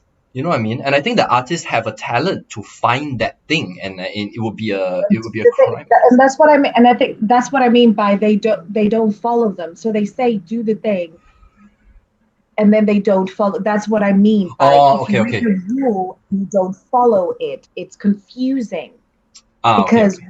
what you're saying is you have a structure, but the structure doesn't apply to you. And Mm. that's dictatorship, and that's you literally exerting power over me and actively smothering my power and my agency. And what we then do as citizens and people is we agree to follow that and effectively add our power to the person Mm. who says they're in power. So in that way they get their transference. Right. So Drama Yes. UK has the certain things that you have to hit. And then we go into training and say, I will try to hit that thing. So we're giving power to Drama UK. Whereas if everyone said that's nonsense, that makes no sense, we're not doing that, then they would be forced to reevaluate. They'd be forced to say, actually, if we want to be relevant, we definitely, if 100% or 80% of these voices are going, this is nonsense, then we need to go, or, and actually, no, if even 20% of these voices are saying this is nonsense, then we need to sit down and go, where are we missing the mark? But you see, then I would say that like in order to cater to everybody, right? We want to cater to everybody. That the middle ground is just to allow for possibility, right? Yes. That this is the suggested way. This is the way that we know how to do it. How you want to do it is up to you. I don't know, but if it Yeah. works for you, it So works for to, you. yes. So Yeah. to say, okay, you need to be able to, if say you're a singer, you behave to be able to hit a crystal note that everyone listens to and goes, yeah, that was clean. How y'all do that? That's your business. Mm-hmm. What we're saying is, for you to get the certificate, we need to hear that note. That's more effective than saying you need to hit the note and this is how you get to it. Like, no, that doesn't work for me because my voice is different from that person's voice. And actually, my actual body is different from that person. So, Yes. how that note will bounce through my body and come out is going to be different. You're going to get the note because guess what? I am a singer, just like Ethan's a singer, just like Rosie's a singer, just like so and so is a singer. And whoever else is watching, sorry, don't know the names, not fair, but like just whoever, like that person. But because we are physically different, and because our voices are literally different, the Mm. note will sound different. What you're insisting on is each one of us sound the same. Mm-hmm. It's homogenizing. Yeah. Yes, that is impossible. We discussed this last week, you and I, about how actor, like the certification of actor training, the person who evolved the system for it and encouraged it, actually did it because they were doing it for the good of the actor. And I remember going, when you said it, because I am very aware, especially having lived in the West. So this is when it goes into this is where we go into the secondary part of the Yep. question about like Western training versus Southern training. Um, Southern training is pretty much different according to who trains you, Mm-hmm. and also different according to your personality and your age and your beliefs and your tribe. Mm. Like you confront all of those things, and that's acknowledged. It's acknowledged when you step into the space. If you're a Ndebele person about to be trained by a Shona person, there's stuff that goes into that. And also, you all know that there's that stuff. And what we're going into is to work out that stuff as well as do the training. You know, Yep. it feels very much like Western training is very structured. And in that structure, there's no room for evolution. That is my feedback to it. So, which is why people are still doing something that Stanislavski disavowed. Yep. Like, was it 10 years after he evolved it or 20 years or something? He disavowed it. He said, I don't agree with what I created anymore. And he literally said it. Yes. But Which people actually, fun fact, it was written in a chapter in his first book and they removed it when they published it in America. Yeah, because they've put, and that's another thing, they've put so much money into that idea. They absolutely are terrified to evolve into another idea, which is why making movies is one way. And now we have a pandemic and people are having to rethink how to make movies. And people are like, oh my God, you can still do this? Like, yes, we're artists. What we do is think of new ways to play all the freaking time. Which industry is going to survive this and come out of this with the arts? The arts is the industry. So like, oh, you want a dance recital? I'll show you a new way to do it. Concert, I'll show, because we will always exist. We will always exist. We will. So any structure that hampers the evolution of the art is the one that is the problem, not the art. I cannot agree more. Yeah, because then this is the feeding directly into this weird phenomenon that is happening and has been happening for a long time, which is the UK being seen as the go-to place for actor training. We need to talk about that because I was fascinated when you said that. Yeah, because there is this, and it just comes out this kind of funny thing where it's just like, if you are, say in Indonesia, right, and you say, okay, no, I train in the UK, right, they treat you different. There is a different layer of opportunities that you get from across the world when you sort of say, oh, I went to this school. Yeah, my certificate comes from such and such. Does that happen in the South as well? So I discussed this actually with Unasi. We discussed this because I was like, oh, I'm going to South Africa. I'm going to try while I'm there. I'm going to go home and visit my family. But while I'm there also, because there's another thing, actors are workaholics. Anyone, just to let the world know, anyone who's under the impression that we're not, we are. Always. We always want to be working. I was like, okay, I'm going home on holiday for 6 weeks. But while I'm there, I'll just maybe meet some casting directors.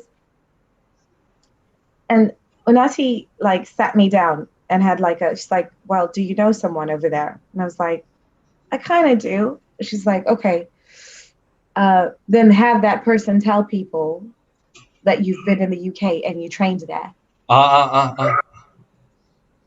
Because there's this weird thing that goes on in Southern Africa. I can't speak for the rest of the thingy, but I can speak for Southern Africa because I'm literally Southern African.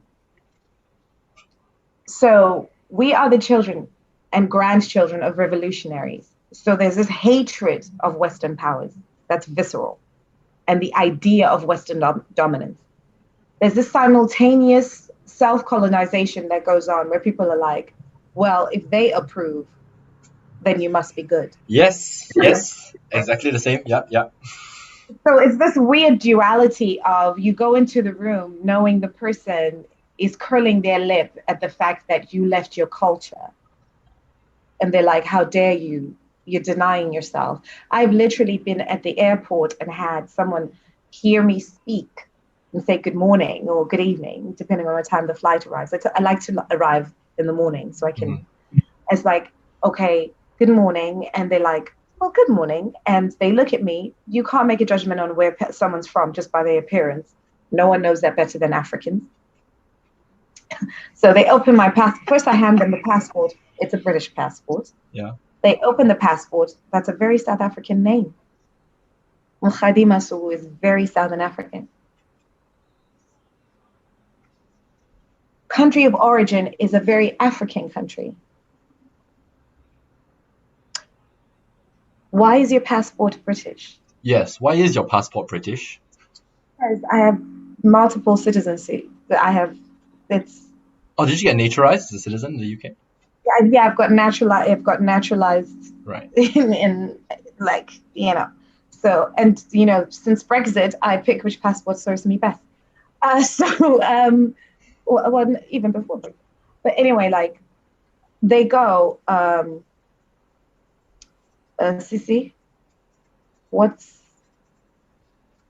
and then they'll start speaking in isiZulu or isiXhosa, assuming that I'm so naturalized British now that I can't understand them.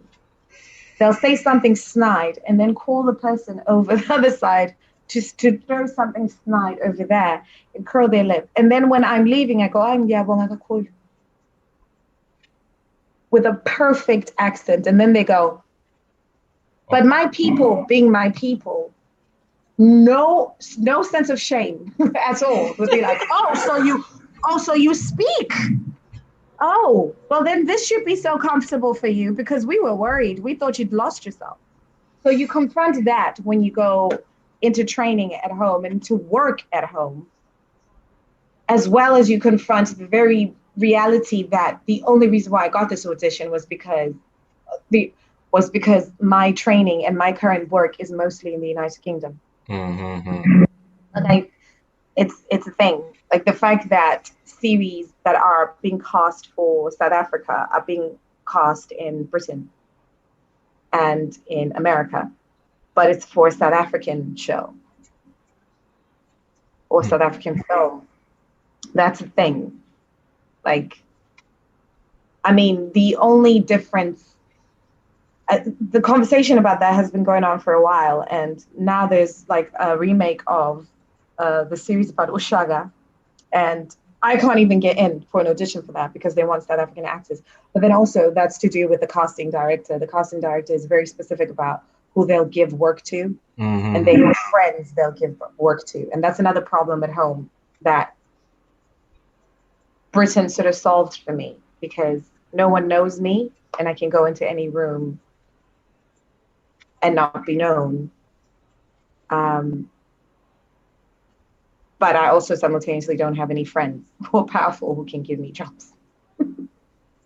So it's that whole thing. But when it comes to the training, to the idea of the deifying of westernized training, because was it Lupita Nyong'o trained in Yale?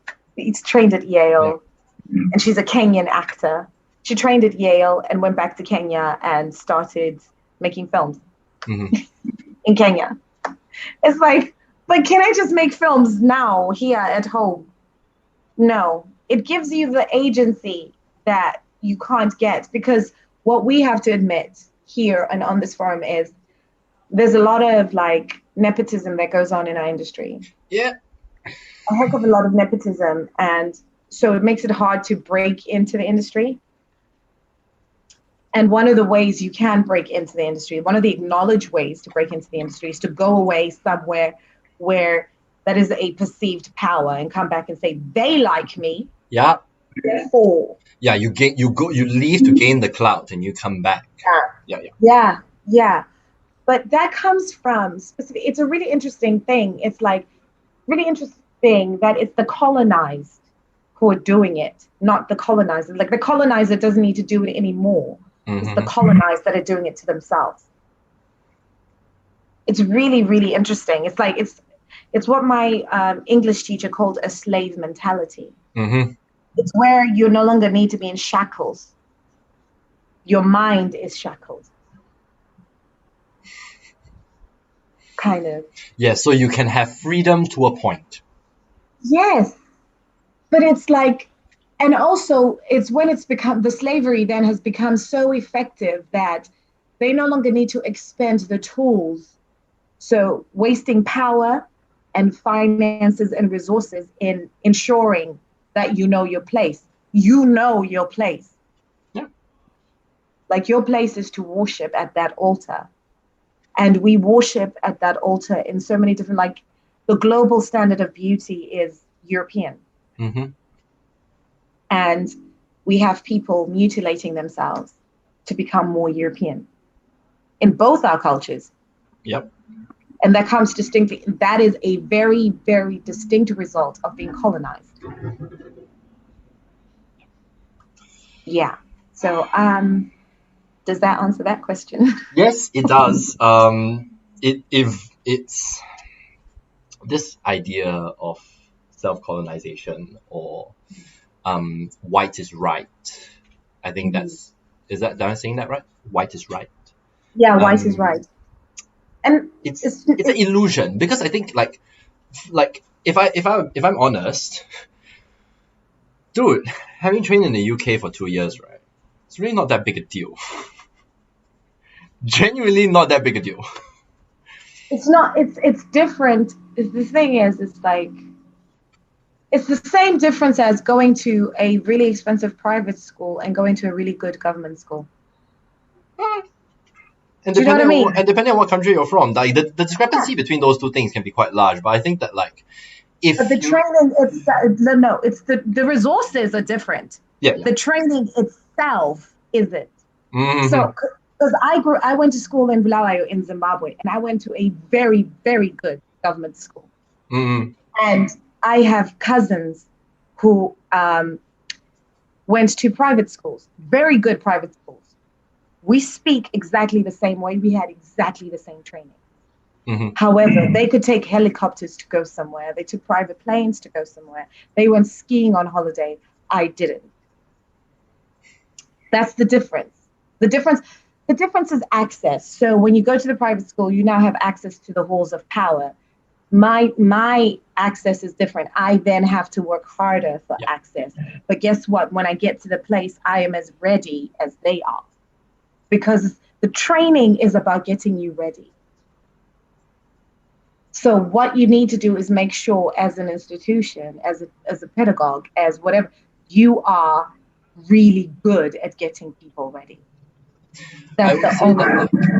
if you find a really good teacher, Mhm.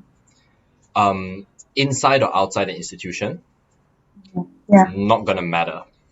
No, it's not. Yeah. It's and sometimes it's actually better. Sometimes it's actually better because as we've discussed, institutionalization isn't always safe.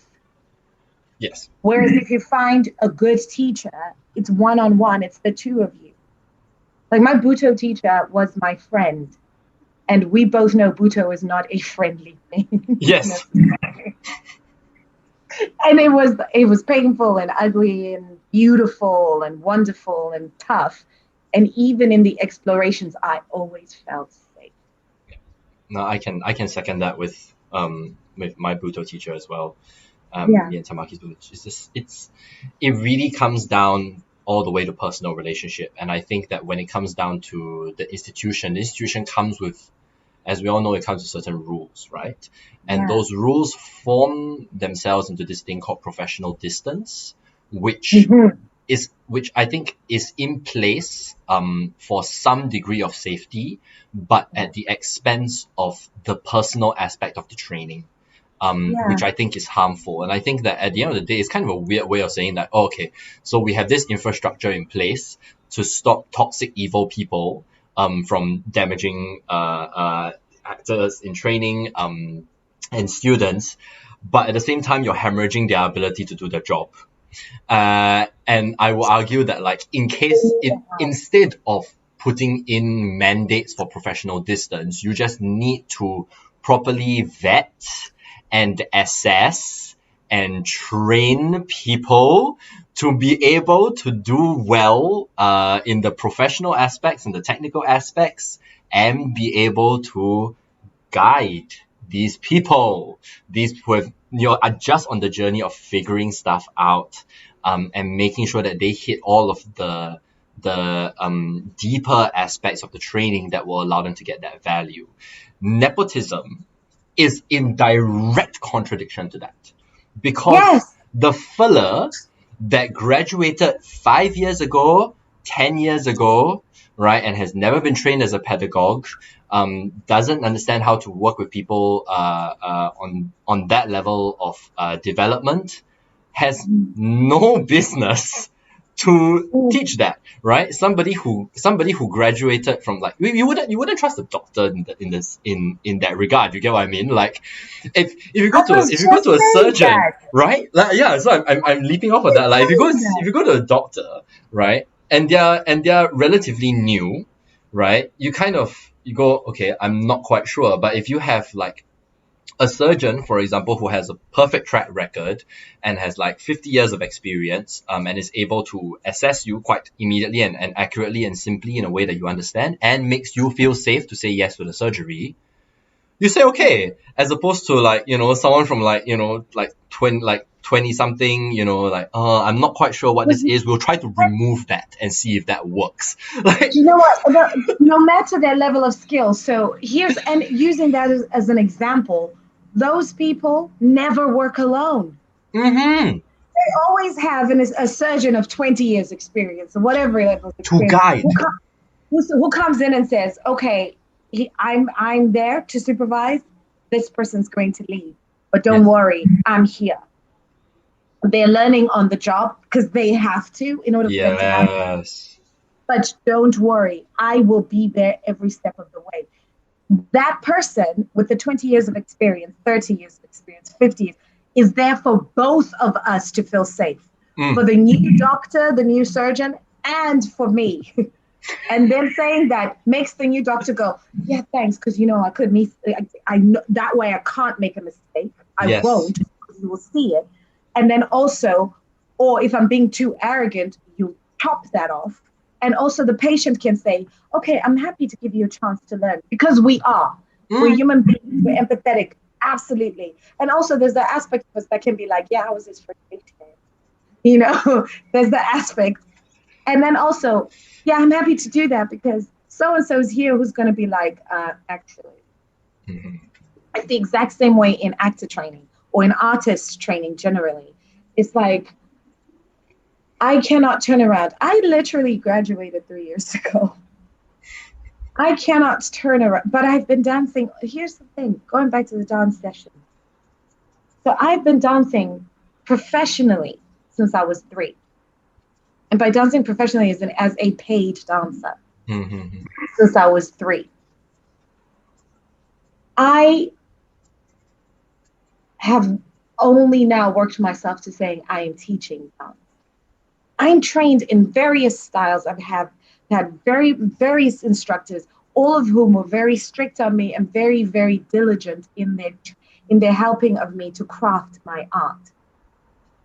But for me to turn around and say to someone else, I will teach you, it took so many deep breaths for me to do that. This is over 20 years of professional work. I struggle as an actor to understand how I can be expected to be lackadaisical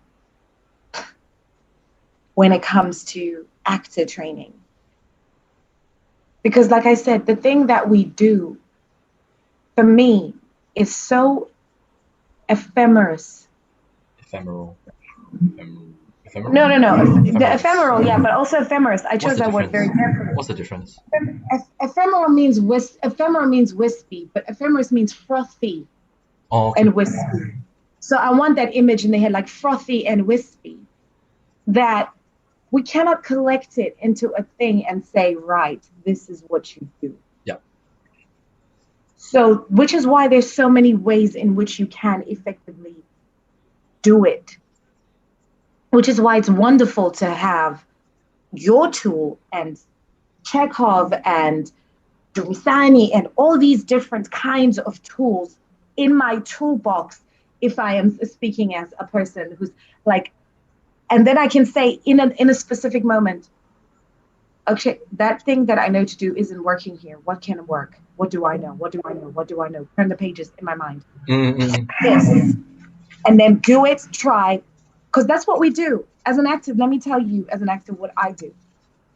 I get an audition, I see that, I get the piece, I read it, I meet the person, and then I go present who I think this person is and how I would play.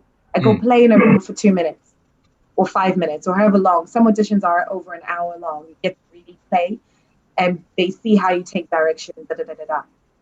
You get the part. I go away then with the full script, because you don't always get the full script until you get the role. Yeah. I go away with the full script. I read the entire journey of the play or the film, and then I go, that then informs who my character actually is. Sometimes it's me going, oh, then that's not who I thought it was. And sometimes it's me going, oh, that is who I thought it was, and this is confirmation. Mm-hmm. And then I look at the journey of my character in the story. I'm like, all of that is me using tools that I was taught to do. Now, bear in mind, I was doing that already, but I was doing it in an energy taxing way because I didn't know specifically what I was doing. But thanks to training, now I know, oh, actually, this is what I'm doing. I can focus my energy on doing that. That's one more layer. And then another layer. Then I find out what other characters say about my character. That's a tool we were taught in drama school. I learned that. I'm like, but I was already doing that. I just didn't know I was doing it. And then so you do all these things because from my understanding of training is it literally unlocks what you've already been doing and makes you more efficient in doing it. Makes you conscious. It makes you conscious. So now I consciously do those things. And then and because I'm consciously doing those things, I can say, okay, that thing is not working right now here. So I can let it go and do another thing. And then you do another, and then eventually now I can step into the space ready to work. And that's why I think that like actor training is the mastery of actor training is self-mastery. You know yourself, you know your process, you know your tools, you know how they work, and you can actively assess and access those things to do the thing that is being requested as far as your agency is concerned. And so it is in a lot of ways very, very, very, very subjective. And I don't want to say completely subjective because within the sphere of human experience, right, there is a base layer of just technically valuable things, right? Being able to understand the anatomy of your voice, being able to feel your body, because we all have a voice and we have a body, being able to navigate thoughts and feelings. You have applicable tools for that. And that's like 3% of the entire thing. The other 97% of that is the interplay between those things, right? How does the mind affect the body? How does my mind affect my body versus how does, your mind affect your body? Very different things, very different process. And when we're talking about... Yeah. No, I was just going to add, and also, how does my mind affecting my body affect the way your mind affects your body? I think we call it listening. Receiving, active listening, all these fancy words for just be a person in space. It's weird because I think also then there it comes to this thing where like sometimes we're in a scene and we kind of go like the actors are not really listening to each other. Maybe it's because my question then to the actors is like, are you considering that maybe the other person just doesn't want to listen to you because of something that's happening in the way that you are approaching this thing, at the same, this is not to gaslight anybody, but there is that aspect of the things, right, when you're talking about on a character level, because some scenes really do require that in context, that you have two characters who are just not listening to each other, and that is an accurate reflection of the whole human experience. You sometimes talk to somebody and they're just like looking at their phone, or like they're just completely register anything you say. Or they're actually in the conversation but refusing to hear what you're saying. Yes, which is actually a valid human experience. The question is, how does that exist in context? It's the dissonance that actually happens. So, for instance, let's use the most graphic example of that right now. So, in America, the dissonance of people actually arguing about whether or not a fact is true. The sun is in the sky. That's a fact. But someone's like, yeah, but no, love. darling, we all know up is sky, down is earth. The sun is in the sky. If it was on the earth, we'd be dead. Yeah, boy, yes. There's no but. There's no what. This is my these are facts. But there is argument, active argument about facts going on in that country, which is horrifying to witness. Because it's people because it's as an adult, one of the things I'm learning is how to accept the fact that someone is that fundamentally different from me. Because one of the things I had to release was everyone viewing the situation the same way I view it. That's one of the things you have to release. Yeah, presumption. Yeah, presumption, but and not even in a negative way or whatever. It's literally just going, oh, you just think differently from me. That's accepting it. What is difficult to process and what is fascinating to me is whether or not artists in America who are living it will articulate this in their work in any way. Not that I've seen so far, but the work that's going to come out of this moment in America is really fascinating. How they will articulate that complete refusal of the truth, of a fact. I think insofar as it does not infringe on another individual's safety, ability to function in society, general well-being, you have all the right to hold whatever opinion you want. You can be convinced that at the center of the universe is a squirrel and a walnut. And if that's the belief that you want to hold, and you have the mental gymnastics for that to make it work for you, and that's your logic and it's adding value to your life as far as you're concerned, okay. But the second that you say that gives me license to whip out my gun and end your life, I went, now You a don't agree problem, with mate. it. Or the squirrel told me to end your life or something. It's literally that. It's so for in our context, because I'm saying our because we are from peoples who were colonized and face a struggle societally to be safe and some it's the idea from the colonizer that they are human and we are not. So using your statement, yeah, you can believe that. Yeah. The problem comes when you insist that I believe it too. Yes, which that feeds directly into what the general topic of this entire conversation has been about safety. So when somebody says, oh, this is the method, this is the way it's going to work, and if it doesn't work for you, you're not working hard at it enough, thereby causing the student actor to spend 12 hours in school, burn themselves out, get really, really tired, unable to manage having a job to pay off drama school, the work they need to put in, completely. leave acting completely in the cases of some people that we know, right? Then I go, well, then the method really doesn't work now.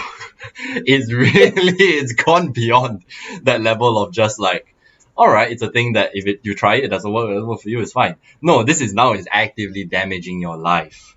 And this comes back to the question that you were asking of like, having trained both like at home in the east, and in the West, like what the experience of healthy work as an artist is, like that feeds directly into that question. That when we went to I always love Indonesia as an example. But also even in places like Japan and Taiwan in certain spheres of training, that there's this sense that we can let go quite easily. I think it's something that I've noticed. There isn't an insistence of how something needs to work for you. Oh, okay. You know, Okay. um, Yeah. that there is a patience in terms of temperament, of how you get it. And I think that breeds a culture of respect. So when we first started out, like the company started in Makassar, which is in the South Sulawesi province of Indonesia. And we were lucky enough to have multiple opportunities to train with Bapak Sinardako, who is a Pakarena master living in Makassar, right? And I always remember this. Tamaki and I went to his place, and I think we went with a crew, right? So it's just a whole bunch of us that we went, and immediately there is when Bapak comes out, there's we all bow and we give him greeting, and it's very respectful. And then Bapak brings Tamaki and I into his backyard, right? And there's just tons and tons of like little orange trees, right? And he's 70 plus now, I think 70 plus, almost 80. Grabs his ladder, puts it against the tree, climbs up, grabs like a ton of them, puts it in his sarong, comes down, gives it to us, and we talk. And for the entirety of the session, there is no dancing at all. It's just we are just getting to know each other.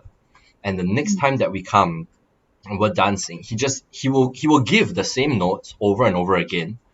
If we haven't gotten it yet, he will show it to us, demonstrate it. He'll just play and let us do it all the time. Do, just repeat, right?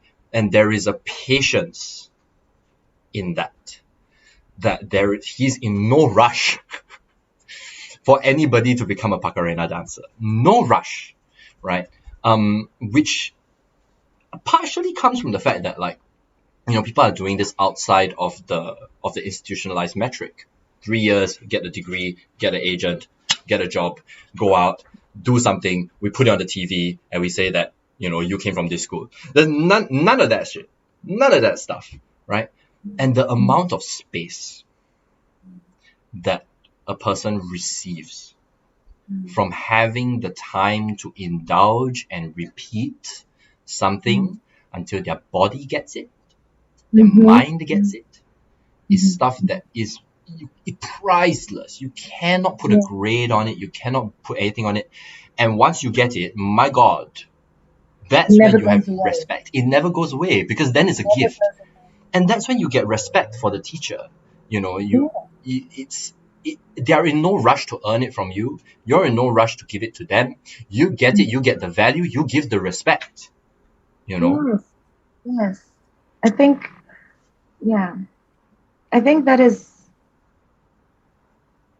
that's what was. I understand why formalizing actor training was essential in one aspect. I think there are abuses that go on and unhidden, which we've been able to articulate specifically because we have the institutions from which to articulate them from. It's under the umbrella. We can say, no, this person is a problem because of this. This system doesn't work. And if those systems were in the world, there's a sort of isolation and suffering that happens, putting it in the world. The fact that secretaries in UK's parliament have a secret WhatsApp group where they send each other the names of politicians who are unsafe to work for. So if you're called in to take dictation by a particular politician, you're advised to take an assistant with you and never be alone with them. That came out in the news in this country just before Boris Johnson's election. So I'm using that as a timescale. So that's an actual known fact here. But there's a WhatsApp group that goes around sending these messages. And these politicians, it's not to say like it's not gender specific. It's just a person in power abusing their authority.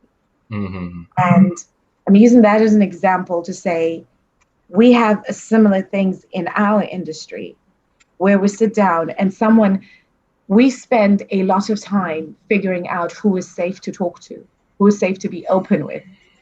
And then when you realize that person is safe to be open with, you just kind of casually start talking about a director you've worked with, an actor you've worked with, and you say, and if you don't feel that person is safe to be open with, you keep quiet. And if that director is mentioned, you refuse to make comment. We have learned to interpret that as, they aren't safe to work with. Learned that. So that only happens when there isn't a safe space to work. Those systems only evolve, those safety frameworks only evolve when people don't feel safe. And what we need to do is create the safety framework from the onset. Like we have spoken as part of our helping each other, therapizing about our experiences in life and in training and being friends to each other. We have spoken of specific individuals whom I say shouldn't be working, you say should be therapized and involved and be allowed to work because their gift is important. My argument being they've been working for this long and there's still a problem, and they keep transferring from one institution to another because they're a problem, which tells me that it's a fundamental thing they refuse to change. Therefore, they're not safe at all. Like we are not the only ones. Similar conversations are going on all over the place. Like we've received questions about things like that. So it's very clear to me that a conscious effort has to be made. And what breaks my heart is the people who are in power now were us at some point. Yep. And they perpetuate. And in some cases, they make the assault more effective. They close the gap. Is this what you were talking about when you referred to having, like, I think you called it a crisis of humanity about leading training? Is this one of those things where it's like if you're put into that position, you have to. I mean, I don't know what the. I don't assume your question. So when I said, do you have a crisis of humanity about leading training? It's like when I first started doing Buto, one of my reservations was about how the practice was developed. Right. And the way the man who created it was allowed to be a complete psychopath. And that was viewed as he's just being an artist. And again, it goes back to what you were saying about, like, he wasn't just powerful, he was given power. Like, they created an environment around him. And only to do the training myself and to realize actually it's quite collaborative and beautiful and wonderful. And it's just people. That goes to drama school training people. And so I'm asking you, as a person who's developing a system and I guess systems for training can't be solidified. They can become like thicker and more present. I wanted to ask you, like, what does it do to your humanity to be the one that people look to?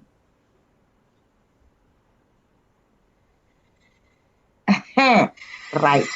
Sit there and stew in that one. Sip your Coca-Cola and tell us the things. Because again, it's literally that. It's the fact that the people that are in charge of these institutions are the ones we're looking to. And there is a clear crisis there. A universal crisis in this country specifically. But then also, I will not pretend that training back home for me didn't have its issues. And those issues that I'm identifying seem to be rooted deeply in that. If you're the person who's being looked to, if you're being deified, what does that do to your humanity? Oh, wow. Where did that come from? Are you going to speak? Yes. I'm It humbles it, in my opinion. And it's kind of I'm not sure that even humbling is the right word, but it keeps the eye turned on it. Does that make sense? That It does. And my instinctive response to that is like, that is a very person who's been looked to politically correct answer. sorry, say that again. Say that again. My instinctive response to that is literally what somebody who's doing the humble thing. Like, no, I am not the guru. People view me as the guru. That's literally what you've heard over and over again from people. So I'm asking like for the honesty of that. Like,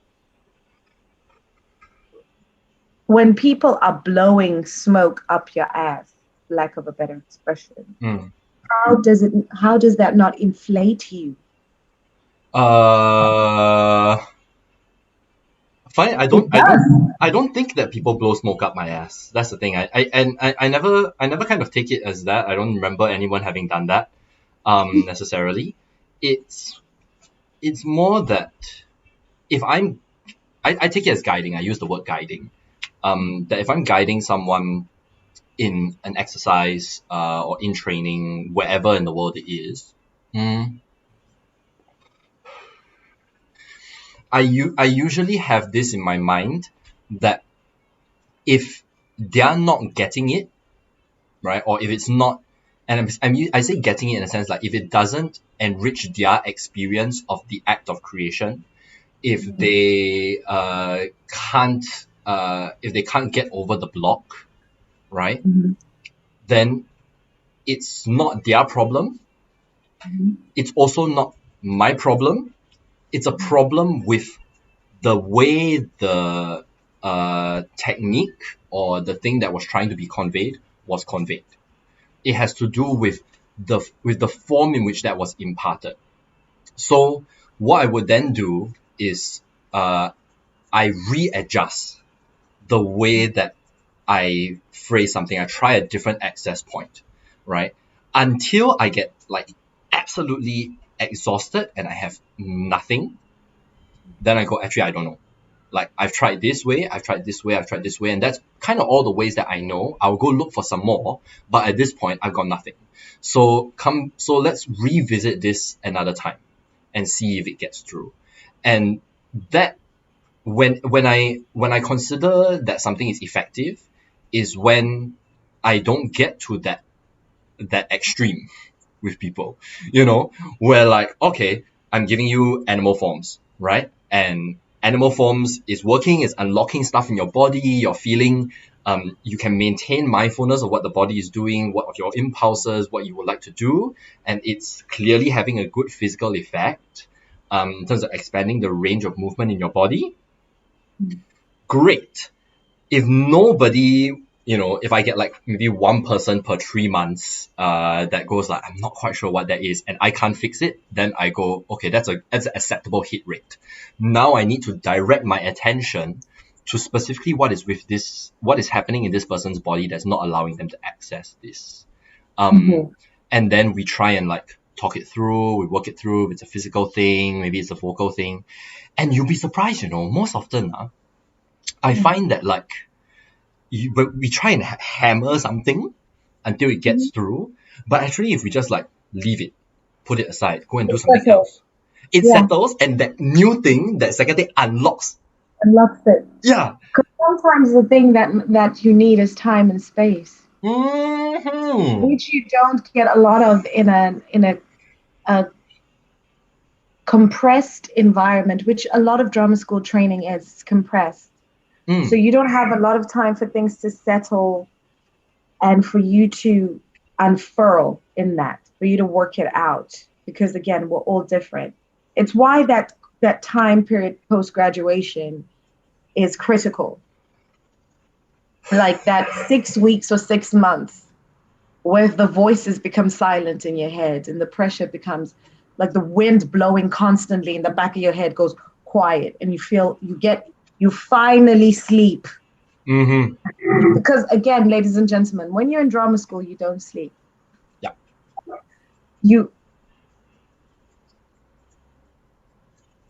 You shut down and you reboot each day to carry on until to get through it. And I don't know if it's the same for others for other training. I think it's the same for dance training. If it's compressed, it's the same. So Yeah. like you don't get the opportunity for things to unlock inside you until after you're out of the pressure cooker. And that's not to say the pressure cooker isn't good. What I will state though, but being in a pressure cooker for 3 years is not healthy. Agreed. And I think So that it also has to do with like the person being able to have time to digest the thing, because I think it's unrealistic to accept that like someone is able to access something the day that you give it to them. you can't. No one does. No one does. I'm running a meditation program now with some of the Taiwan members. And it's a 21-day meditation program. And this feeds in this question of like the crisis about humanity, that I lead the meditation for a week, and it used to be 3 intensive weeks back to back of meditation work. And when I tried it with a previous test group from Australia, I found that okay, maybe the first week's material was good enough, and then to lay on the second week's material straight after that is too much. So I tried with my Taiwanese group to say, okay, instead of giving you a weekend of independent time, let's extend it to like 10 days of independent time from which you can solidify those first week intensives techniques. And they came back to it in the second week, already having an amazing grasp of that. And some of that stuff like unlocked something, only like the day before, or like, a couple of days before, or like 3 days after we had finished the intensive. Yeah. But that's the thing, like it puts them in a place where they're ready to work. And I think that when you're in, like you say, in the drama school situation, dude, every day 8 hours, come on, like you can't. More than 8 hours, because if you think about it realistically, we're in from 8 a.m. to 8 p.m. So it's more than 8 hours. Oh yes, that's right. And then on top of that, there's the work that you got to do afterwards. Like, mate, there's a knock-on effect, right? Where like, Friday night everyone's at the SU, everyone's at the student bar, and that's the time when like, they can sort of like release. Everyone's way of releasing is different. And I got so much insight about the training that I was receiving when on Friday nights, I never went to the SU. So like, I went home, I run the bath, I lie down in there for 3 hours, I read a comic book, and I listen to my music, self-care, at that point in time. And that unlocked a lot of things for me. Those days in the bathtub did wonders for my training, until it got to the point where I realized that the best thing that I got out of those 2 years was that I learned how not to teach. Which is fantastic. Oh yeah, it's a gift, genuinely. It's a gift. Every experience is a gift. But I will say as well, just to that's also where you develop unhealthy methods of coping. Because culturally in Britain, the pub is a social gathering place. And that's a wonderful thing. But there's an acknowledgement in the population here that actually the reaching for a drink rather than dealing with the situation as a coping mechanism is an actual problem. And what happens when you're in a pressure cooker is whatever's the solution here becomes the solution. I told you about an actor I admire whose work is exquisite, whose name I won't mention because that will just add to their pain should they ever be tagged in this by some unkind miracle. But this actor is exquisite, incredibly skilled, had training, and in that training they were taught unhealthy coping mechanisms. And they're taught their only usefulness is their appearance and their skill and their gift, So they clung desperately to the coping mechanism to the point where it's begun to affect their work. Yeah. So now they're no longer useful. to the people making money from them. And that's a very real thing that we also need to address. Like in the training, when you force people to seek unhealthy coping mechanisms, what you do then is you do a detriment to their actual gift. Yes.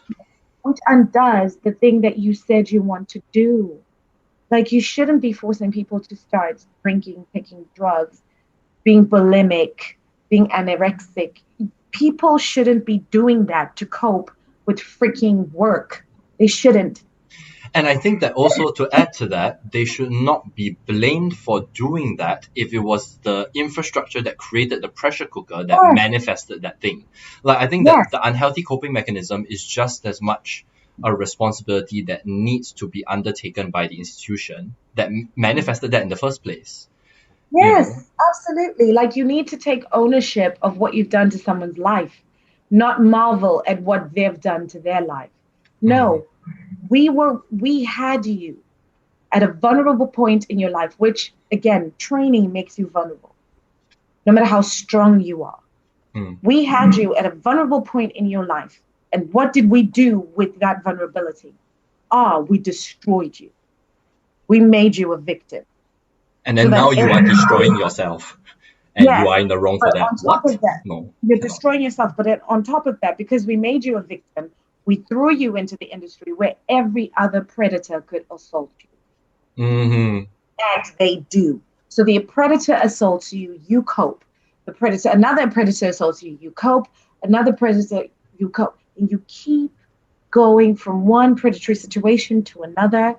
And you think because you are externally successful, you're making lots of money. You keep getting the film roles, you keep getting the plays. You think it's reaffirming the abuse that you were taught. Yes, you self-validate the coping mechanism's existence. Yes, but it's more than just self-validation. It's because the training says if you're going to be successful, it's going to hurt. And then, so the more success you get, the more you get hurt, and you're like, actually, so me being hurt, and now I'm talking about universally, like internet trolls, like haters who say things to all that's smacking you in your face, and you're like, yeah, and I'm making millions every year, and I'm getting the film roles, and I'm getting the play, and my agent is the best agent, and that agent is like, nah, take it on the chin and keep going. All of that puts this dystopian view of the work in your world, and the only way to cope with it is to do the unhealthy thing. And then people go, oh, so and so died of a drug overdose in the toilet or in the bathroom or in bed, or they died because they were trying to get off the drugs and they died in the tub. Whitney Houston. And people are like, how on earth did that happen? You're like, because the training, the onset, whether it was training at home in the family with regard to your gift and how useful you are, and then you go into the world and every single predator tasted your blood, smelled it because they could smell you bleeding from 15 miles away and came at you. And absolutely, we need to have a conscious awareness that that is what's going on. And that is not going to eliminate people getting hurt. But what it will then provide is a safety framework they can fall into. Because people like to talk about it's not my fault, when more often than not, it actually is their fault. One of the most effective ways you can, as an institution, as a teacher and instructor, one of the most effective ways you can make sure you can say that it's not my fault is to make sure that the environment is so freaking safe that you're working back from safety. Like you want to over go into to the point where people are like, okay, now can we pull it back because I'm not getting. And then the two of you negotiate what that is. But as the person who's in power in the situation, and again, I will say people who are coming to you are literally making themselves powerless in order to be effective. As the person who has the power, as the institution that has the power, you want to overshoot it. and have them come to you and say, dude, I need you to pull back on that. And then you can say for yourself, actually, that makes me feel safe. So how about we work out a Yeah. way for you to, because safety works both ways. It's like, okay, that actually makes me feel safe to have that in place. So for instance, with the dance sessions, there were going to be Zoom sessions where people could log in. But then I remembered I have nieces and nephews and I want them to watch. Yeah. It's that I don't want them meeting a bunch of strangers they don't know. I don't even want the opportunity. Like, you're my friend for a reason and I love you, but I'm going to keep them safe all the time. So what's the most effective way I can do that? Put it in a place where everyone has access and I can police who has access to them. That was the safety thing. So now it's in, I send them out, people have access to them, they can pick it up or not. You know what I mean? As an institution, you can do the same thing. You can completely overshoot it completely, and then have people come to you and say, that thing that's being done is limiting my ability to access this part of the training. And then the institution can see you as an individual and say, okay, you as an individual will pull back and do this. That works. Because guess what? As an institution as well, that helps you evolve your training. And then as an instructor, as a teacher, as a facilitator, you get to, if you're working one-on-one with people, you get to actually see the people that you're working with. You actually like with this person, they like all the bells and whistles of the safety. Why do they like it? Oh, is it because you literally are hiding? Then you can have that really pointed conversation of, dude, I can see you not allowing yourself to stretch. Yes. What do we need to do in order for you to allow yourself to stretch? Yes. And that person more often than not, because we tend to be brutally honest and be like, listen, I was sexually abused and it's wonderful for me to have this in place because it makes me feel safe to work. I'm still trying to figure out how I can let go of that fear or operate with that awareness in my psyche, because it always will be. Yeah. And still be. And then the two of you can go like, well, actually, I can help you develop that. Yeah. How are you going to negotiate that? How are we going to negotiate it? But this whole one size fits all, tough it out is not working, because even for the people who survive it, they're so scarred that it's not useful. It's not useful. And I don't believe stripping someone bare is useful. Yeah, I think you hit the nail on the head there, where if there is a block, if there is resistance, and we talk about this a lot, right? We're talking about truth, right? Oh, can you access the truth? Like, we're trying to get to a more truthful place. Sure, but I want to ask the institutions then, like, have you ever considered that the existence of the block itself is truth of that person because of da da da da da? It's not, just because they're not hitting what you perceive to be truth does not mean that that's a detriment to them. That does not mean that they are the problem, right? It is the responsibility of the instructor, the facilitator, the teacher, guide, guru, mentor, whatever, to lay the foundation for those things to no longer be a problem anymore, if the person in question who's receiving the training doesn't ever want it to be a problem anymore. And more so than a safety framework, I think that a framework that teaches the student, the ward, to craft their own safety frameworks is going to be much more beneficial in the long term. Yes. Yeah. Yes, again. Because in order for you to be able to become who you're meant to be as a person, to work your way back to who you were born to be, you need to feel safe doing it. You do. And also, I would say also, you know how you said it doesn't mean that they are failing in the training. It also doesn't mean you as an instructor have failed. Yes. Because a lot of the time, this is how it feels when you're being instructed. It feels like you are saying they're failing, therefore they're attacking you for it. And that's where, and it's like, that's not what this relationship should be. Yeah. Like, you're evolving your system of teaching. How about this blockage that I have is actually going to inform how you evolve your training around that? Like, Yes. is it a block that needs to come down, or is it a block that actually exists for my actual psychological safety? Can the instructor see it as an opportunity to evolve the pedagogy? Yeah. Yes, and because it literally is. That's the thing. It's an opportunity to evolve the pedagogy that you're refusing to take.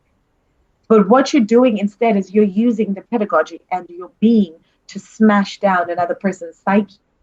Whereas if you take each individual as an individual and you say, actually, that thing that you have, it's a fascinating thing, and it's the thing you evolved as a person in order for you to be able to exist in the world.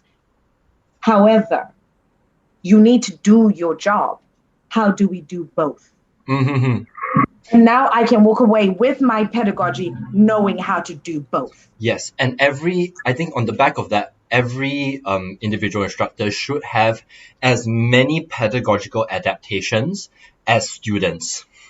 Like they should like literally, if you have like one student, this fella is going to be approached in a radically different way from the other person, just by Yeah. virtue of the way that they take in information, the way they process something, their culture, their history, you know. And it's a weird thing because it's either win-win or lose-lose, right? If the student isn't getting it and the teacher is not adapting, right, to that, then well, you're not being that good of a teacher and they're not gaining the value. But on the other hand, if the student comes with this opportunity for evolution, which happens to manifest itself as a block, right, against the training, or as a resistance to the training, and the facilitator adapts to that, then facilitator has evolved their pedagogy by that one more student, and the student gets the access and the value. Win-win And or lose-lose.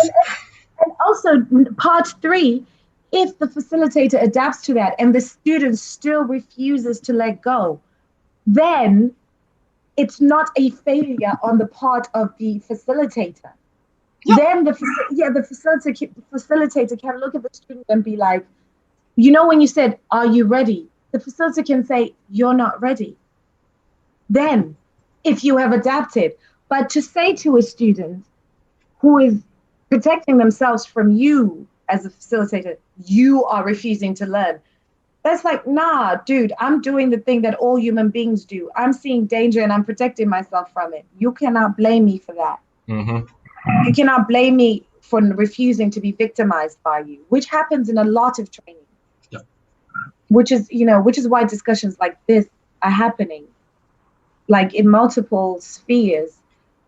Even in the training in the South, these conversations are happening, where the training is admittedly healthier than in the West, but also has problems. I think what happens institutionally is boxes have to be ticked institutionally, and numbers have to be reached. In order for an institution to function, they have to be making a certain amount of money. So they bring a certain number of students into the room. And that affects how effectively a facilitator can train. Because beyond a certain number of people, you cannot be individualized in your teaching. Teachers say it in like classrooms across the world. Like, I have 60 students. I cannot help 60 people at the same time. That's fair. What's the maximum number of people you can work with? Well, depending on the subject, from my perception, from what I've seen, and from having friends with teachers, maximum is 25. Yep. Depending on the subject. And in our instance, in our training, if you effectively want to train, the number is much lower than that. Because then you as a facilitator, because we work holistically, like if you're teaching, say, mathematics, that's one subject and you're working from that viewpoint. But training an artist is holistic. It's the whole freaking being. Yeah, you're taking essentially each human being, you have to juggle like 3 times as much work. Actually. Yes. And then you're doing that for 25 people. Mm-hmm. You're destroying yourself. You can't do that. Yeah. you have to work outward from a number of 5. I know in facilitators who only work with students, 3 students at a time. That's the limit, because you have to take care of yourself while you're taking care of them. And I just realized while we were talking that part of the harm that happens in institutionalized training is the facilitators are overstretched. Yeah. I can. And so and then as a self-protective thing, they shoot up barriers that come out as spears and porcupines and like spines that come at the students, because they're literally being destroyed. So that needs to be looked at again as well. Yeah. Like if you're an institution, how many facilitators do you have for a particular type of training? Like if you really want to be an institution, you need to look at that. You need to look at all of these things. Okay.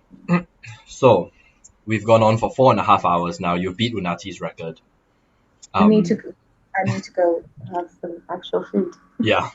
And I think like this is actually a lot of food for thought. There is actually, I'm in the midst of developing something to along these lines.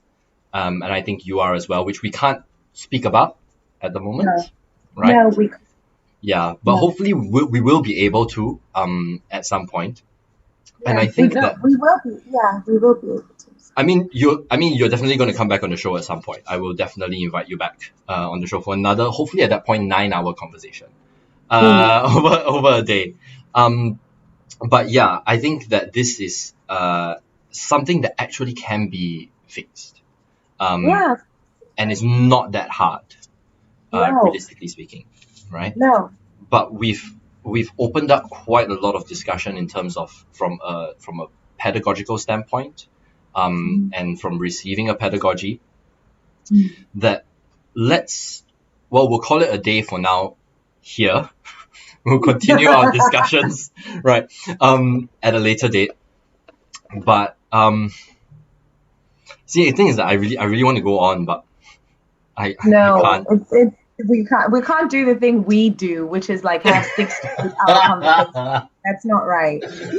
Yes. That's not right. I feel like this was already long for some people. It's like, yeah, it was. It's like, it's not. I mean, have you ever heard of a talk show that runs for 6 hours? Come on now. Well, that's the difference between the Convergence and everything else. Yes, it's true.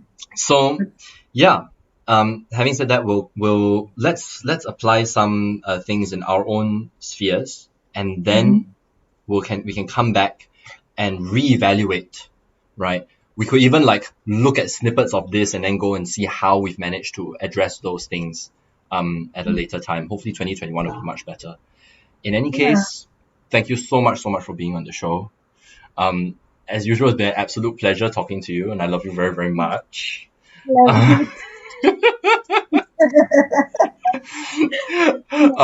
And thank you all for watching, whether you are watching it live or whether you're now listening to this and have come to the end of the recording, whether you're going about your day or you've got absolutely nothing to do and you're just taking your time with us. Thank you so much for tuning in, and we will see you in a couple of weeks for our next guest on the Convergence. Thank you very, very much for being here, Mahadi. Thank you for inviting me.